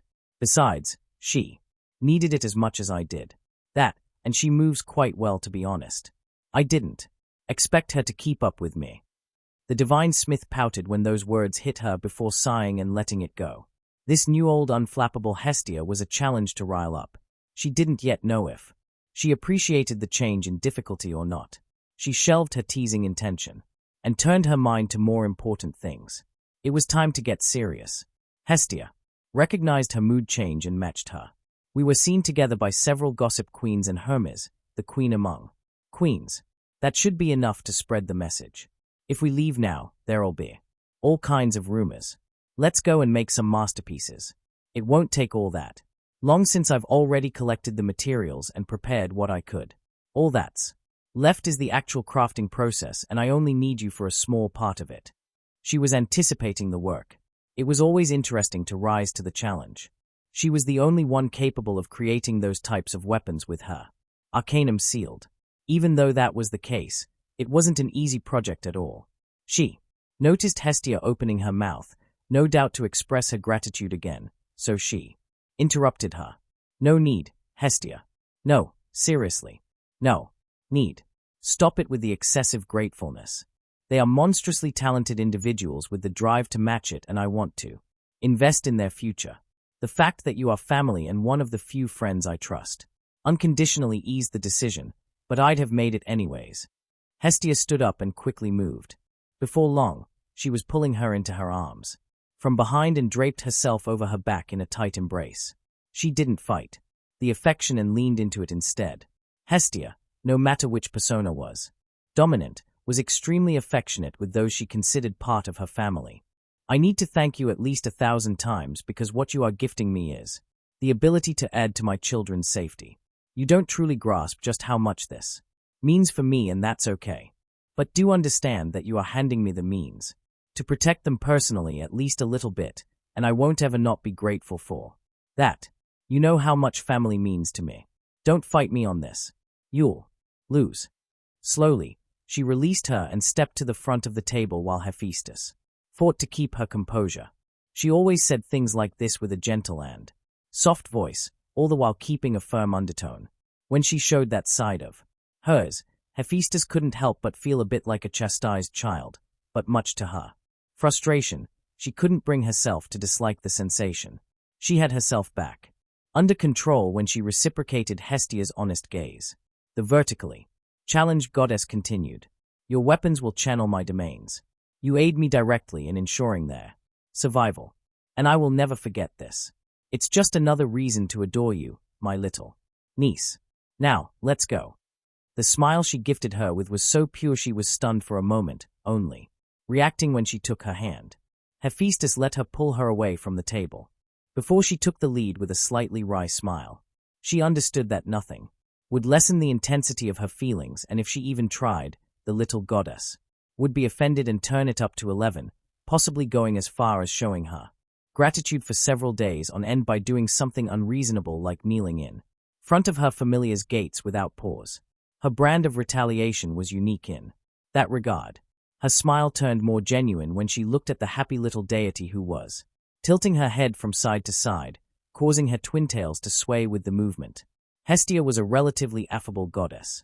It wasn't hard to be on friendly terms with her, but she rarely trusted anyone completely. Hephaestus was one of the few who could boast that, and she was proud of it.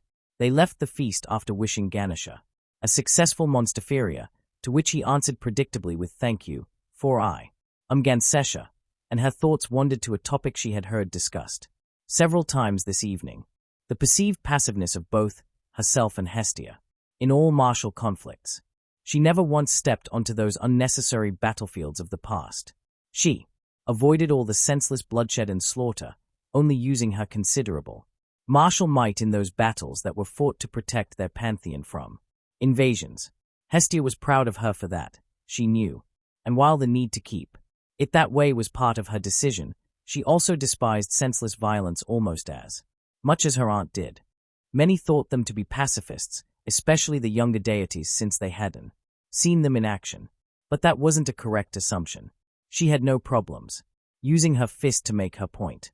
She just rarely found it worthwhile to beat on the thick skulls of those Morans with her mighty hammer named after her secondary aspect.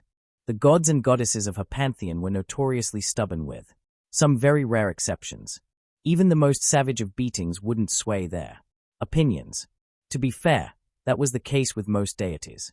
Their status as divine beings oftentimes went straight to their heads. Though, maybe it's time to remind them that I am in the upper echelon of my pantheon, not just for show. Same as Hestia. Even more so for her, actually. They call her the protector of the sacred flame.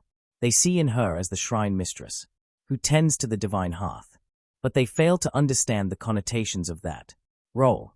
The hearth, and the flame that burns in it, are the linchpins of Olymp. They are the conceptual focus of our divine home and one of the spiritual centers of the entire realm. And she was completely in tune with it. How could she, as the protector and conceptual embodiment of such a domain, ever be as weak as they think her to be? Her mind returned to the present with a measure of wry amusement when they reached the grounds of her familiar. It was time to focus. She would give it her all. She would put her sweat, her blood, and quite possibly her tears into the creation of the weapons for Hestia's children, while still making sure that they wouldn't stifle their growth.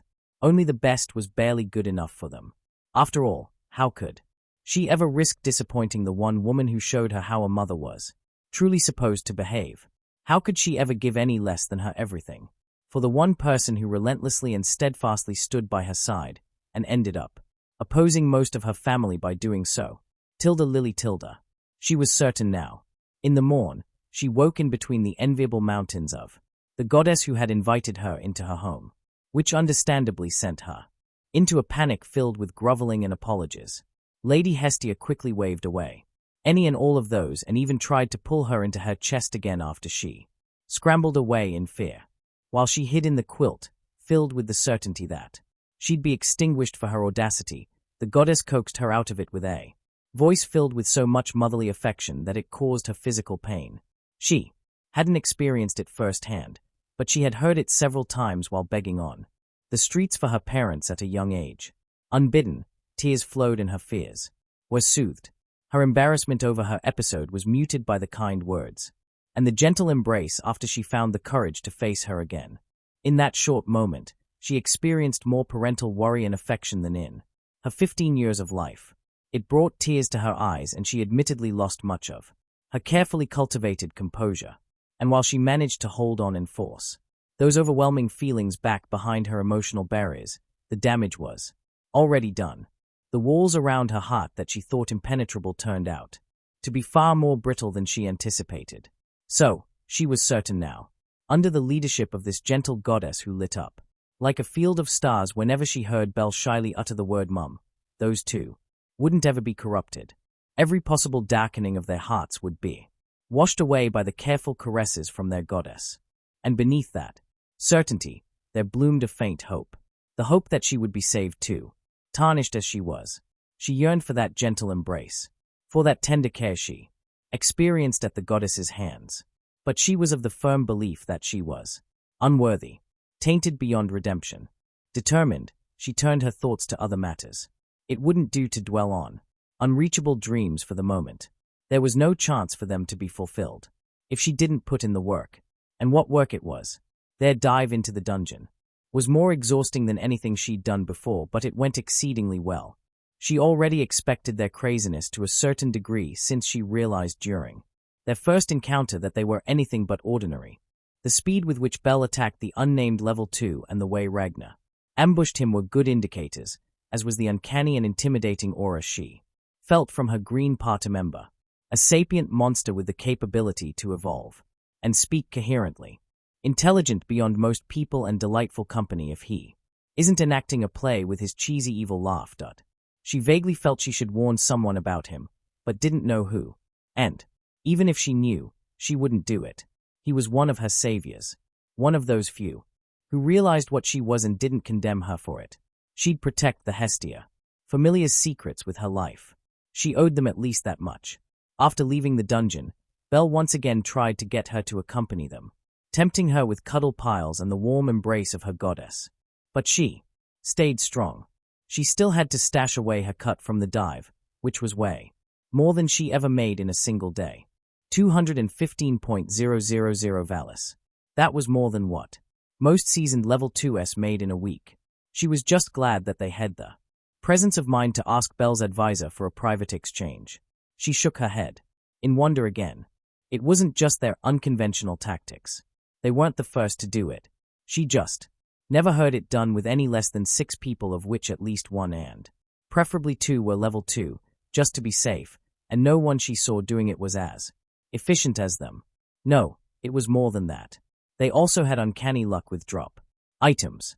At first, she thought she might have had a bit of a streak with herself, learned harvesting methods, but after some time, she realized that while she had a positive influence on the amount of drops, their base drop rate was a fair bit higher than was usual. She immediately threw that fact into the back of her mind to not be talked about, along with all the other peculiarities. It was another secret and another thing she vowed to leave undiscussed until they informed her. As she approached the unsavory parts of the city, she forced her mind to focus on her surroundings. It wouldn't do to lose her life or her possessions because she didn't pay enough attention to the outside. Again, the reminder of that day made her frown, but she couldn't bring herself to regret the traumatic experience since it led to her meeting those 2 friendly monsters. Better avoid a repeat performance, though. I can't be lucky enough to be saved twice. With that thought firmly in mind, she continued sneaking through the side alleys, while making liberal use of her magic. It took her the better part of an hour, but she made sure she wasn't followed. When she found herself in front of her unit, she gazed upon it somewhat proudly. It didn't look like much, which was intentional. Safety and obscurity and all that. But that was just one layer of security. Never did she regret renting this one more than a year ago. Her substantial investment in additional safeguards also paid off several times already, too. There was no reason not to be a bit paranoid with her riches, especially if one's familiar consisted of slimy backstabbers and desperate addicts. She pushed back her bleak thoughts as she left the rented unit after putting away the sizable income of today in a self-dug and concealed underground compartment that not even the operator of the rental units knew of. She only ever left a small part above ground. She hummed somewhat happily as she left in a different direction just to be safe. If they'd continue to make profit in that magnitude, she'd be able to buy herself free from Zarni's influence in no time. A hopeful smile spread on her lips as she returned to the small inn where she had booked a cheap room in a roundabout way. She wanted to join the Hestia Familia. It was hard to acknowledge that desire since it had quite a bit of baggage coming with it. She doubted she'd ever be worthy of receiving the blessing of Lady Hestia, but she was determined to try and prove herself. Such was her new hope, goal, and light in life. Tilda Ragna Tilda. A blue papilio, skill, 2 halves. Skill gained, healing powder. Production type skill. Allows you to produce a nourishing and healing powder. By rubbing 2 surface areas of your body against each other while keeping the skill's activation firmly in your mind. Cost, moderate amount of mind.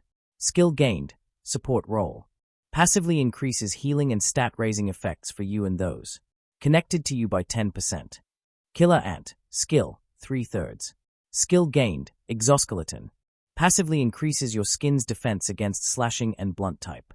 Damage by 10%. Skill gained, vice grip. Increases your grip strength by a factor of 1.3. Cost, low amount of stamina. Skill gained, pheromone perception. Makes your nose especially sensible to the smell of pheromones. Cost, minuscule amount of mind. A needle rabbit, skill, 2 halves. Skill gained, acceleration. Allows your body to instantly accelerate to its maximum speed without detrimental effects. Skill gained, surface jump. Allows you to gain increased momentum by jumping from surface to surface. Stacks up to 3 times. Cost, moderate amount of stamina. Looking over his new skills as he worked idly in the kitchen, he had to admit, none of those was useless. But healing powder clearly took the cake. It was incredible. He tested it earlier and just sprinkling the stuff over an open wound was enough to accelerate the healing process. He wasn't sure just how potent it was in the face of truly grievous wounds, but scratches and the like disappeared near instantly and the one slightly deeper wound didn't take much longer either.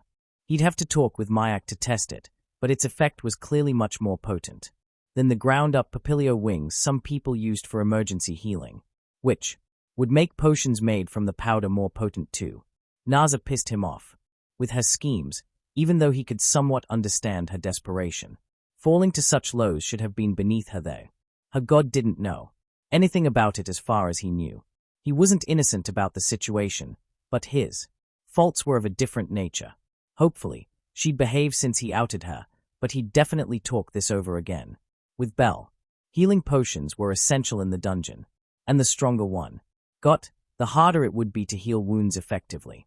Having access to full strength potions as opposed to diluted ones could spell the difference between survival and brutal death. Playing with the lives of her customers like that, it was a horrible thing to do. He wondered if she understood that if they died in the dungeon because of subpar supplies bought from her, she'd have their blood on her hands. Mayak was one of the main reasons things got this bad for them. Or at least, his benevolence was. He liked to gift away potions. He was a big-hearted deity who just wanted to help. Usually, he'd commend him for that attitude, but if his own familiar suffered from the way he handled things, he should seriously rethink his approach. Honestly, he was probably better suited to be hospital staff or part of a charitable organization than a god and leader of a familiar. His compassion and good looks would make him popular with female patients, and some male ones. He sighed as he stirred the chowder slowly. What a hot mess. But Mayak is a friend of Hestia's, so I will help them after a verbal beatdown. At least we have another healing option now. Potions are easier to swallow, but the powder can be used for open wounds. It also tastes great. He looked at the chowder with a considering gaze before shrugging and letting his intrusive thoughts win. Rubbing his fingertips against each other above the pot, he stirred the healing and nourishing powder into it. A quick taste test made his eyes widen. Oh wow, that tastes fantastic. And that wasn't all. He could feel the fatigue of the day alleviate, leaving a comfortable sensation behind. This skill might be even more of a big deal than I thought. Just a small amount mixed into the food had such an effect. Using that stuff as a condiment wasn't something he had considered before, but now he'd have to test more things like shelf time and some other aspects that could influence the marketing aspect. But if those were reasonable, he could build up a fortune from that skill alone. I'll have to be careful with this, even more than with everything else. The details of this skill can't get out. I'd be enslaved faster than I'd be able to blink. His dire thoughts were contrasted by the excited smile on his face. If he played this right, it would help elevate his familiar to stupendous heights. Of course it would be risky, but they'd have the backing of Hephaestus and possibly Loki if the way that red-headed trickster looked at Hestia was anything to go by. And wasn't that a surprise? We need to be careful with this, though. He tempered his expectations with the necessary caution. From the outside, DanMachi seemed to be a fairly light-hearted world, but hidden. Beneath its pretty looks, there was plenty of darkness. Someone ending up enslaved. Because of their skill didn't even scratch the surface in that regard. He sighed with a slightly rueful smile as he finished up the dish. He understood all that but couldn't help the thankfulness that suffused him. He sent a quick prayer to the unnamed deity that sent him here. There was so much to be grateful for. Especially, meeting Belle and Hestia was a privilege he didn't think he deserved but would appreciate to its fullest nevertheless. He continued to plan while using his surprisingly dexterous tail to finish preparations for dinner. He'd have to talk it over with Hestia too, but first of all he had to order his thoughts and have a conversation with Belle about what to do next. This skill wasn't just a fantastic way to make money. It was also a fairly cheap way to heal, and it would make their stays in the dungeon safer and much more pleasant. They'd have to plan their loadout accordingly, and they needed to test some things such as differences in efficacy, the effectiveness on certain wounds, and lots of other stuff he hadn't thought about yet. That was why he was happy to have others in the know, people he could trust with his life, because he was just one Morin and he definitely couldn't think of everything. Belle had a surprisingly bright mind, and Hestia had the intelligence and the experience of a major deity who had the power to become a chief goddess but valued family too much to take the title from her much less deserving brother. At least that was the case if the myths from his own world were somewhat true. Together, they made quite the package. Soon, they'd officially add Lily to their roster, and that girl had a good mind for business and tactics. She was also a careful person by default. Together, they'd find ways to profit and grow safely. They'd make this familiar into a giant capable of standing beside the greatest of them all. And he would be there for it, every step of the way. Tilda Freya Tilda. Those eyes. Those stone-cold, merciless eyes. Aunt Tilda. Her body shivered and a silent moan left her luscious lips as her hands wandered. And her core throbbed. She just couldn't help herself when she thought back to that moment. She never thought the fiery goddess to be capable of such an icy visage. Usually, she was passion incarnate, especially if her family was the object of contention. But this time, this wasn't some passionate threat. This was a promise. Every word she uttered, she'd make come true if Freya pushed her. The seriousness with which she looked her dead in the eyes was bone-chilling, even though the flames in them burned more brightly than she'd ever seen. Hestia always had her respect, grudgingly as she gave it. She never sugarcoated her words and always let her know that she was severely disliked. Even after she sealed away that militaristic aspect of hers, that didn't change. But never before had she gone as far as this. To threaten not just her existence in Gakkai but her very life in Tenkai. And she could pull it off too. Tilda, her hurried breathing calmed slightly, and she fell back bonelessly into her seat even as an enigmatic smile appeared on her lips. Never had she felt as alive as in the moment she realized that fact. She was powerful, she knew. Norse deities were generally in the upper echelon, and she was among the strongest amongst them. They all had some martial ability, and in the many realms they were worshipped in, they were known as the most warmongering pantheon. And before Odin calmed down after being slapped down, like an unruly child by none other than Hestia, it was true to a degree. When that woman was willing to go all out, she was in another league entirely. She had seen the aftermath when she let loose in that Vesta aspect of hers. Scorched corpses everywhere. Divine beings who didn't even have a chance to pull on their domains. Because she burned everything away in her protective fury. The only battlefields she appeared on were those to defend her pantheon from invasion. She was generally genial and didn't like to fight, but if her home was threatened, all bets were off. It was a thing to be admired. To make harsh decisions. Even though she disliked the outcome, she was better suited for the role as chief goddess than that horndog little brother of Hus, that was for sure, not that she had a foot to stand on in that regard. She'd heard that she refused to take the spot, but no one knew the reason. From what her own observations told her, she probably wanted to avoid infighting by stepping down. Her lips curled in distaste when she thought of that braggart Morin Zeus. Well, my standards are higher than his for sure. That manhole follows only one teaching. Where there is a hole, there is a goal. Consent is optional. While her charm often made consent a questionable Topic: she wouldn't ever take an unwilling lover. He didn't have that distinction. Back in the day, she consciously steered her thoughts back to the newest object of her obsessive affection, Hestia. She thought she was done going after deities. They were all kinda boring and unmoving. Their long lives didn't mesh well with change, and molding them to her liking was a chore. But Hestia was different and dangerous. Her ichor pumped faster than ever before through her flawless body when she stared into those deadly serious eyes of hers. They were burning with a resolve, nearly as hot as the flames of her hearth. She would do anything to protect her children, and Freya knew better than to challenge her on that. Which brought them to her thoughts. They were interesting, especially that green one. She was certain he had a soul, but her sight couldn't perceive it. Even its existence was only made clear to her by the strong soul bond he had to that child with the crystal-like soul. It wasn't a tamer's bond, even if it was registered as such by the guild. Of that she was sure. It was far too strong to be one of those. Only a direct connection between two souls had any chance of reaching such depth. Not to mention that she recognized the kind of coupling they were developing, as she had a hand in creating some of them back in the day.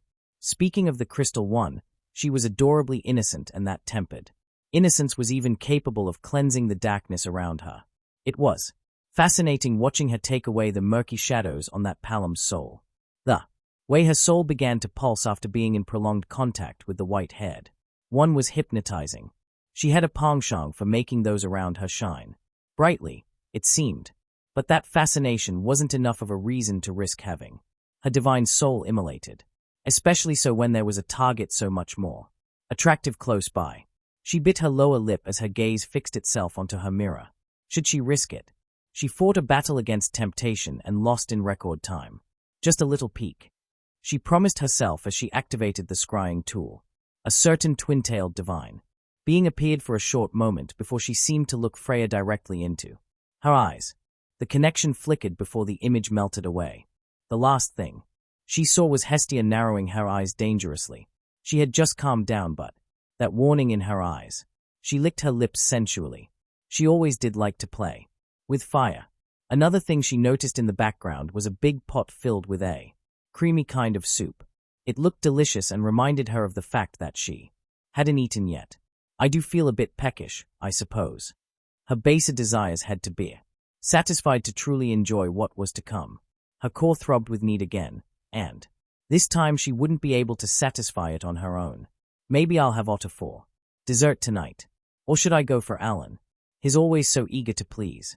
Hestia tilde. Her narrowed gaze evened out as she contemplated what she'd felt just now with some confusion. She noticed a certain goddess peep into her home, but it was kinda strange.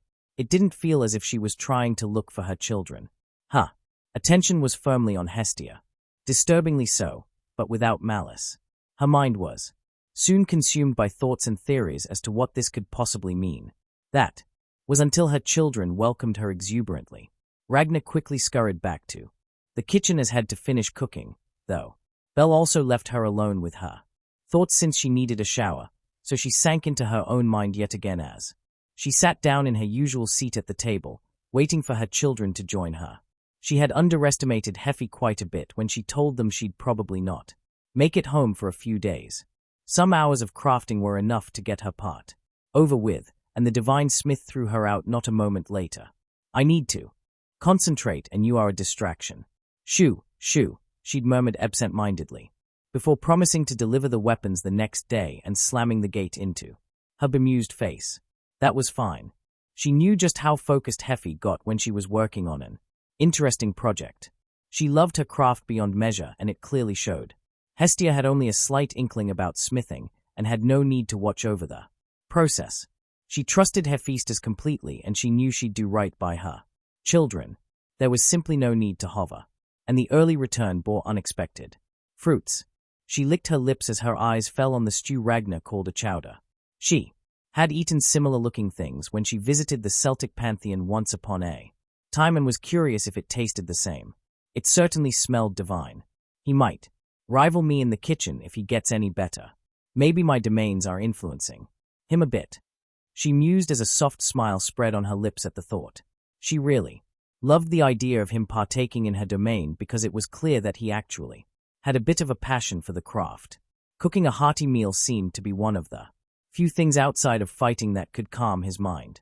Well, beyond Hestia, herself and Belle. He was always thinking something, and while she didn't intrude intentionally, some things bled over when she took in his experiences. She didn't want to violate his privacy, but getting few snippets of his mind was pretty much unavoidable. He had a bright and active brain that worried over many things, chief among those thoughts being keeping them all safe while not stifling Belle's growth. Her heart warmed at the immense amount of consideration he put into everything for them, but she couldn't help worrying if he was taking on too much. He seemed to be determined to have the bright son named Belle stand in the front as their captain while he supported her from the shadows. It was cute in a way, and it was also the reason he wasn't in any way offended when Hephaestus told him bluntly that officially he'd be a tamed monster. He didn't care how others saw him. The only opinions that counted were those of Belle and herself, with future additions to the familiar also falling into a similar but lesser category. They'd all known each other for only a short moment if one considered everything, but their bonds far transcended the time they spent together. Already, there wasn't much she'd refused to do for her children, and she knew it was the same for them. She loved both of them unconditionally, and she worried Ragnar would take on a role he wasn't quite ready for.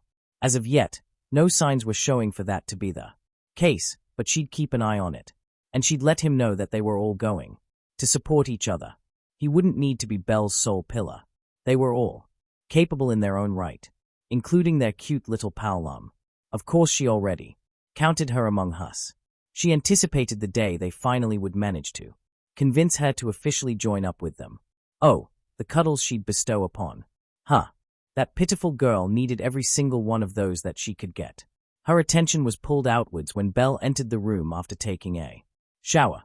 She looked clean and refreshed with a slight but content smile on her lips. Her short hair was still a bit wet and it glistened in the shine of the magic stone lamp she bought some time ago.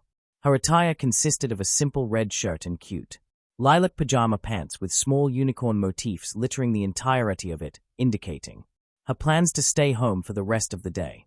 Hestia noted that while she was petite and on the cute side of things, her curves were already well-rounded. While her breasts might have been on the smaller side of things, that was only when compared to those with prodigious chest sizes like her own. Belle's were a fitting size for her frame, and she was all around aesthetically pleasing, giving off a fit and perky vibe. Oh, she'll break so many hearts over the next few years. Sadly for those who will try to win us, it has already been caught. She thought amusedly as she greeted her child. You look refreshed. No plans besides staying home today. Belle gifted her a smile and gently shook her head as she stepped around the table to embrace her. Hestia noted that her white-haired child was barefoot and secretly smiled. That was a habit she got from her. She liked to feel the earth without footwear in between and refused to wear shoes at home.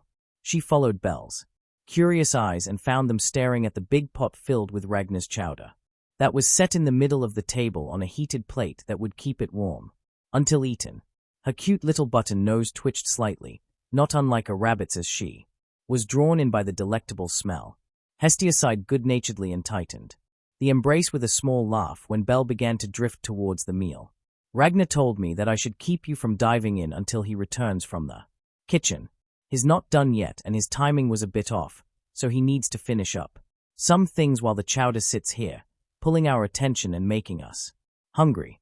The girl in her arms stared longingly for another moment before turning to face her. The pout she directed at her goddess was a devastating one, and Hestia could feel her heart melt from the cuteness of it. It better be worth it, or else. Of course, as if he was waiting for the chance, that was the moment her green son returned with a smirk firmly plastered into his face and his eyes shining with mirth. Or else what, my precious little rabbit? Will you hunt me down and vanquish me with that mighty technique of yours? The incredibly lethal puppy dog eyes. Bunny edition. Or maybe you'll pout at me until I feed you again and again. Hestia observed her daughter with curious eyes, interested in how she was going to react to the teasing. The light blush blooming on her cheeks wasn't a surprise, but the fact that she refrained from verbal acknowledgement was. Instead she just turned slightly and stretched out her tongue at him before snuggling into her arms. He looked a bit flabbergasted at the sudden onset of childishness before chuckling and shaking his head. Hestia continued to cuddle the bunny in her lap while watching him place the garnish for the creamy broth. Crispy bacon cubes and freshly baked bread. From what my nose tells me, it's sourdough bread. It smells delicious. She could feel the tension flow from her as the scent of good, homemade food hit her nostrils. It delighted her that her son shared her passion for cooking. The rabbit in her lap was beginning to grow restless, and she took pity and released her. Immediately, she seated herself and began to serve herself and Hestia while an amused Ragnar did so himself. She wanted to make a joke of being abandoned for food, but the way she earnestly put Hestia's own portion in front of her with a blinding smile stayed her tongue. "Thank you for the food," she called out adorably as she clasped her hands together.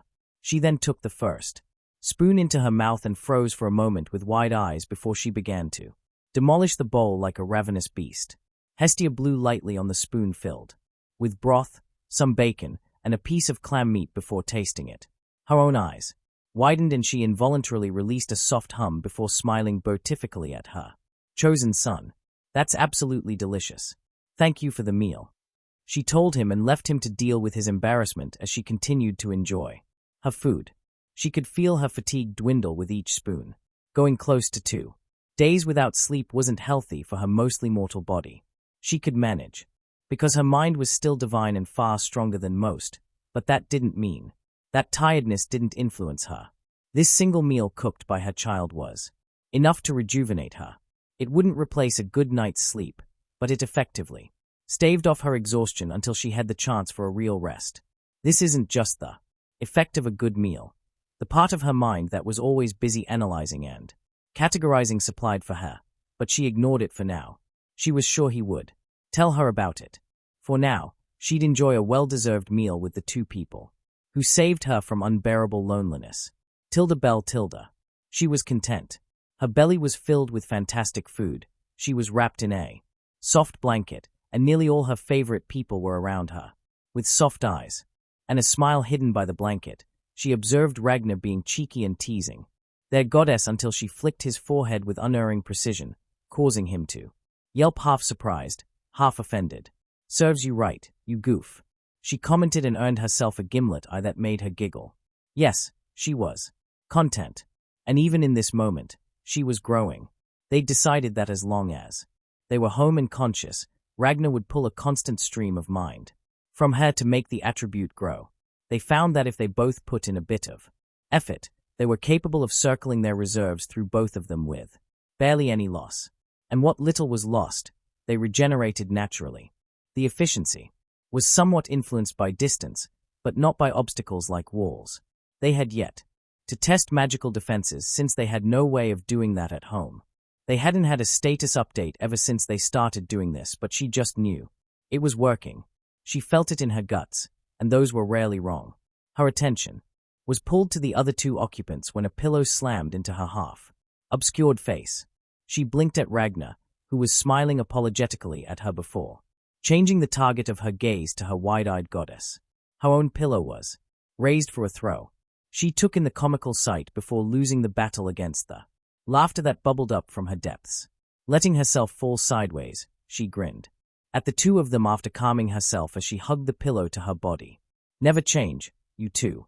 Please, just stay the goofy duo I can use as evening entertainment." The bemused smile on Ragnar's face gave her a foreboding feeling, especially so when he exchanged a look with Mum. They both wore mischievous smirks and turned to her. Before she knew it, it was already too late to escape. They had her in their grasp and began torturing her with tickles and cuddles. Her woeful fate continued until she surrendered to her 2 merciless captors. Sighing with a slight smile, she hugged both of them close. "I love you too." She hadn't said it before this moment, but it just felt right. They knew, of course. Ragnar could literally perceive her emotions, and her own control over the bond wasn't nearly as tight as his. And Mum knew that if she didn't love her, she wouldn't ever call her Mum. "Same," was Ragnar's answer, and it meant more than the word he had uttered, but he'd told her they had to wait, at least until level 3, because he was confident that he'd reach a good level of strength by then. She had agreed without saying so, leaving a wordless promise between them, one that she'd make sure he fulfilled. Hestia's answer was a bit more pronounced. Somehow, she managed to maneuver their embrace in a way that made her encompass both of them, and she whispered to them as if they were the most precious things in this world. "Oh, my dearies, I'd bring the heavens down for you." It was scary how certain she was that this wasn't just a figure of speech. She meant those words. She'd doom 2 worlds without a second thought if it meant keeping them safe.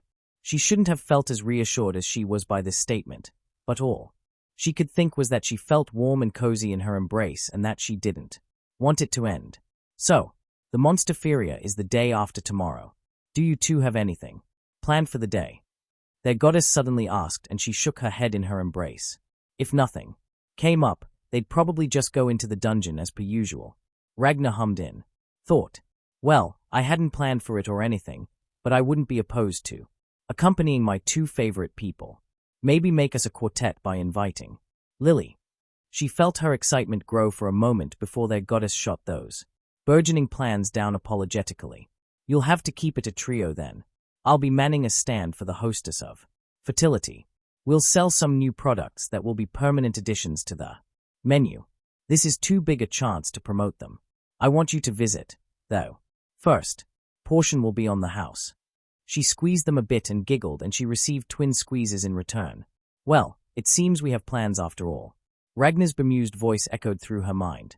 She agreed idly, still enjoying the closeness. Secretly, she hoped the other 2 would fall asleep like this. She wanted to wake up in a cuddle pile again, and since Lily wasn't available, she'd have to make do with Ragnar as a poor replacement. "You just thought something rude, didn't you?" She just mentally giggled at him in response and snuggled deeper into the warmth. This was nearly perfect, just missing the small Paolum. She missed her already and felt a bit of sadness float through her at the thought of her being all alone. Determination surged through her at the thought. Soon, we'll save her for Real. Not just from whatever is ensnaring her, but from herself too. We'll show her just how many cuddles she deserves. All of them. That's the right answer. I won't accept anything else. Her sudden fierceness didn't go undetected as she noticed. Both her cuddle partners were watching her with a strange expression on their faces. It flustered her, and she felt her cheeks warm up. Ragnar turned to their goddess and addressed her, with a hint of surprise in his voice. "I didn't think she can get any more adorable, but here she is, determined to prove me wrong." Wordlessly, Hestia nodded, and Belle felt her face explode in a full-blown blush as she whined, "Stop it, guys." As if they practiced it for years, they completely synchronized their head shake and answered with utter seriousness, "Never." Their teasing would spell her end one day, but it wasn't the worst way to go, she supposed. And she got her wish. They all somehow dozed off like this, and she woke up in a tangle of limbs. It was comfortable and glorious. The next day, they joyously greeted an embarrassed Lily, who did her best to survive her affectionate onslaught. "If you don't want me to greet you like that in public, you'll just have to let me cuddle you in private." She winked at the baffled Paolum, who turned to Ragnar and asked him somewhat disbelievingly, did she just threaten Lily with public affection if she doesn't give her cuddles in private? Is she trying to blackmail Lily into spending time with her and showering her with affection? Ragnar nodded with a fake sagely air and answered in a strange tone of voice that he might have thought sounded wise. "Indeed, she did. And she is. It might be better for your mental health if you simply concede. She may look like an innocent bunny, but appearances are deceiving. She is a malicious cuddle demon who will consume all your affection and heap her own onto you. She is relentless in her pursuit, and your sanity won't survive her chase. That's why you should give in. Join us. Join the cozy dark side. We'll make it worth your time. I'll even bake you some cookies." He finished with a cheeky smirk and a wink that managed to crack Lily's deadpan. She released an incredulous giggle before sighing helplessly. "You two are too much to handle for poor Lily.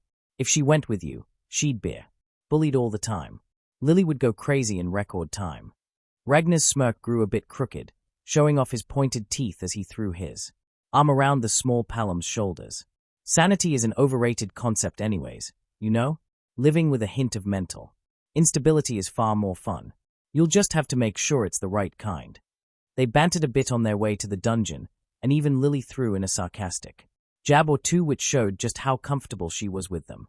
It made her heart sore to witness her coming out of her self-imposed shell that was no doubt tempered by many disappointments. As they neared the tower, they grew more serious and began making plans. Ragnar then made a point she'd secretly considered herself already. So, let me throw out a possibly unpopular opinion. I think we should risk diving a bit deeper. Floors 8 and 9 are just more of the same with both kobolds and my lesser kin making a reappearance. We'll have to acclimate to the increased spawn rate, but our kill speed easily outpaces that. Floor 10 is where things get interesting. Needle rabbits, imps, and bad bats will make up the bulk of our encounters with orcs being the main threats. I think we'll be able to handle things at least that far. Lily seemed hesitant, but surprisingly, it only held for some short moments before she nodded. Lily has seen your prowess and agrees with your points. She just wants you to be careful. Don't become cocky and careless just because there is barely a threat to you in the upper floors. A single moment of carelessness can cost you your lives. Lily has seen it happen far too often, and she doesn't want it to happen to you too. Her earnest plea made her want to coo at her, but she refrained from actually doing so. There was no need to embarrass her for showing concern. Instead, she nodded seriously, and Ragnar added his own nod to the gesture before elaborating. We'll be careful. Only to the 10th floor and no further. Orcs are big and strong, but fairly slow, so they will be a nice target to learn how to fight against bigger enemies. From what I've read, silverbacks are far more dangerous since they are just as strong, but far quicker, and their defense doesn't lack either in comparison. Let's work ourselves up to them by showing those orcs who's boss. As always, what Ragnar said made sense, so she nodded. Lily was surprised by the astute and to-the-point analysis from her partner's mouth, but quickly accepted his words. Lily sees that you thought this through. She will go along with your plans. Lily is sorry if she was out of line. Bell cut her off. It wouldn't do to let her fall back into old habits. She was just beginning to give her own opinions. It would be a shame if she retreated back to familiar grounds just because they'd put more thought into this than the little Paulum assumed. We'll never ever chastise you for worrying about us. We'll let you know if you overdo it, mainly because worrying too much can make you sick, but that's it. Also, you have more experience than us. Your expertise is very much welcome. If you have anything to add, please do so. We don't just want you to toddle behind us and pick up the loot. You are a full member of our team, and everything you can add is appreciated. Lily's face was unreadable as she stared at her for some moments, but soon a small smile broke through the facade, and her eyes were suspiciously shiny as she wordlessly nodded. It took everything out of Belle to not glomp the little Paulum and never let her go. How anyone could ever get the idea to hurt such a precious cutie pie, she'd never know, but their loss was her gain. She'd had her claws in the tiny girl now, and she'd never ever let her leave. Well, except if she truly wanted to. Consent was important after all. They entered the dungeon, and the mood in the group visibly shifted. Seriousness surfaced, and they professionally made their way down. They broke their former record to the 7th floor easily and barely hesitated when descending to the 8th. Ragnar's words proved to be correct. The goblins and kobolds were a bit stronger and faster, and the monster density increased considerably, but none of the floor 8 monsters proved to be a challenge in any way. The same was the case with the 9th, which led to them standing in front of the stairs that would lead them to the 10th floor. She felt a hint of anticipation. While the Minotaurs were a truly traumatizing experience, she had to admit that fighting against the odds made her feel alive. Now she would take the first step towards opponents who could challenge her, who'd make her reach her limits and exceed them. Some of her uncharacteristically violent thoughts must have floated through their link because Ragnar suddenly addressed her. Careful there. Don't lose yourself to the excitement. You don't want to end up as a berserker. You want to be a hero, someone to look up to. Enjoying a fight is absolutely fine. Searching them out without purpose will lead you down the wrong road. His chastisement managed to calm her a bit. He was right. She enjoyed battle. Way more than she thought she would. But she had a reason to fight. She wanted to save people, to protect and shelter them. And for that she needed to be strong. She needed to learn and thrive, not lose herself in senseless bloodlust. She wordlessly sent him some gratitude, and he sent back a mental hug. Their connection continued to grow deeper and deeper. The circling of mind they were doing whenever they had time, and the mental focus for it seemed to increase. The rate at which it grew even more. She didn't dislike it. She found it so very comforting to have one of her favorite people in the back of her mind, always, even if the emotions and thoughts that made it through the connection were embarrassing sometimes. With her excitement tempered, she addressed the other. 2. Once we go down there, we take the first true step. Floors 1 through 9 are more like a trial, to test if we have what it takes to be an adventurer. But this stairway leads us onto the road of true adventurers, of those who defy death on a daily basis. We've reached double digits, guys. Let's do our best. With those words, she stepped onto the stairway and led them to adventure. There. Ragnar comforted her with a smirk on his lips, and she glared at him half-heartedly. He knew how this would turn out already. She was sure of it. When the first few encounters turned out to be kinda easy and lackluster, she was disappointed, but she consoled herself with the fact that there wasn't an orc present in the composition. Sure, the bad bats added a factor of ranged danger with their sound waves, but as long as one stayed out of range, they weren't dangerous. Not to mention that their stats were high enough to mitigate most of the disorienting effect already. They just had Lily snipe them from afar or immobilize them by shooting their wings, and the danger they posed was mostly neutralized. Other monsters were even less of a challenge. Imps were tricky little blighters, that much was true, but even groups of them couldn't really do much against them since they were faster, stronger, and far more durable. Their weak attacks, be it the small fireballs or the claws and pointed tails they had, barely did anything to them, and that was if they managed to somehow hit them. Lily had to be a bit more careful here, but she knew how to stay out of the way and make herself seem unobtrusive. It was a vital skill for a good supporter. The strange fog that covered the floor would have posed a challenge too if they didn't have an early warning system with increased olfactory senses. As it was barely an inconvenience.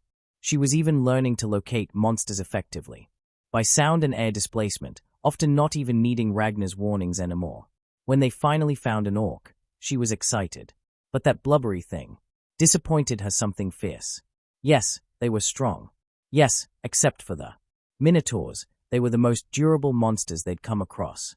But they were almost painfully slow. She could literally dance around them. It would take a monster party or two on this floor to somewhat challenge them, and Ragnar knew it beforehand. He answered her accusatory stare with a shrug. Our stats are on the upper end of level 1. It was to be expected. We also have supreme coordination and a splendid supporter and tactician to keep an eye on our backs. The only thing holding us back a bit is our equipment. Those second-hand weapons break rather easily, and your armor definitely couldn't take a solid hit. We'll have to remedy that before diving deeper. That said, I never expected this floor to be a major challenge. I have to admit that I also didn't expect it all to be quite as easy as it is. I failed to add our stellar coordination into my equation. Not fighting alone helps to mitigate the small mistakes, since there is always someone covering them. No need to become cocky, though. Let's keep to this floor and gather some excelia. My suggestion would be to increase our pace and strain ourselves a bit. If we do that, the gains should be increased too, even though the monsters aren't a challenge individually. Feel free to throttle us a bit if we overreach or if you can't keep up, Lily. And don't forget to take pot shots if you want. We want you to grow too. You'll join us eventually, and we will face many challenges. The stronger you are, the safer you are. Every bit counts. The young Paulum wore a rueful smile at Ragnar's confidence in her joining the Hestia Familia, but she didn't dispute his claim. Progress, at least one good thing, came from it all. She sighed and let her disappointment go. They were growing rather quickly, and it wasn't impossible that they'd level up this evening. Heck, the only reason they didn't level up already was that they decided to maximize their growth. It would be a shame to have a bad foundation because they prematurely leveled up. As for their status update, they wanted to wait until they could comfortably fight on the 10th floor without adding any stats, but they overshot their goal a bit, it seemed. With their plans made, they followed through, making sure to keep a brisk pace, while not risking their lives too much. It wasn't quite the challenge she'd expected it to be, But it was fun nonetheless, and it allowed them some banter along the way. So she wasn't too hung up about it. Plus, since they weren't in grave danger, Ragnar was a bit more extravagant with his experiments in terms of his new skills. They were careful, of course, and they took care to not get caught off guard, but watching him slam into dungeon walls with enough force to leave an imprint was hilarious. Their high pace could also be attributed to one of his new skills. That healing powder he produced took care of all the scrapes and bruises they accumulated, and it helped them with their physical fatigue too, making sure they were able to fight in peak condition for a very long time. Distantly, she realized just how broken their party would become. Even the most ordinary of their future members would become a powerhouse thanks to utility like this. And this was only the start. Ragnar would quickly become a bag filled with so many tricks that he would be pretty much armed for any situation. She would grow right along with him since they shared so many links with each other. Already, she could feel the influence of some of his skills. She had less trouble maneuvering and accelerating, for example. Her own steps were lighter, and she noticed a considerable increase of speed when she was back paddling away from an enemy. She didn't have access to his full range of skills, but his passive ones influenced her to a certain degree, and they'd stack up the more he got of them. She'd have to step up her game if she wanted to be worthy of the position she held in the familiar. At the moment, she was the captain by default, but she wanted to earn that title. She wanted to become a capable leader. An eager smile spread on her lips as she landed on the shoulder of another orc, baiting it to swat awkwardly at her, before somersaulting off it to cut the tendon that was stretched in front of her. With its arm useless, it roared out a challenge. She answered wordlessly by littering its body with small puncture wounds while dancing around its clumsy counterattacks. Soon, it was on its knees, and she ended its miserable existence by penetrating its brain through its eye. It was the last one of this group, and she asked to fight it alone to blow off some steam. She did well, she thought, and the impressed whistle from Ragnar indicated that he did too. That was a nice kill. Perfectly blended acrobatics and efficiency. Though, you could have ended it a bit earlier. He looked at her a bit searchingly but didn't ask any questions, neither verbally nor through their connection. She was fine, really. She just needed to vent a bit, and now it was out of her system. She smiled at him, and it seemed he found what he was searching for because he looked pacified and smiled back lightly. Okay. We had accumulated quite a bit of loot again. If we continue, we'll have to leave a bit of loot behind every time. Let's call it a day. She asked her party, and Ragnar tilted his head before answering. Well, let's take the scenic route back, then. It's not that late yet, and it'll give you more of a chance to convince Lily to accompany us home today. He winked at her and ignored the alarmed and betrayed look the Powlum shot him. She giggled at the byplay and pulled the other girl into a side hug that was accepted without too much grumbling. If she really disliked the attention, she'd have stopped already, but she could sense that Lily wasn't really against it at all. She craved it actually, but something was holding her back. She guessed it was the ties to her old familiar, toxic as they must be to leave her so damaged. She was determined to slowly but surely pull her to their side, and she'd shower her with affection until that was the case. And afterwards, she was a cutie and deserved to be loved. This would be all for this story. Next story coming soon, so please like and subscribe to get informed as soon as the next story drops.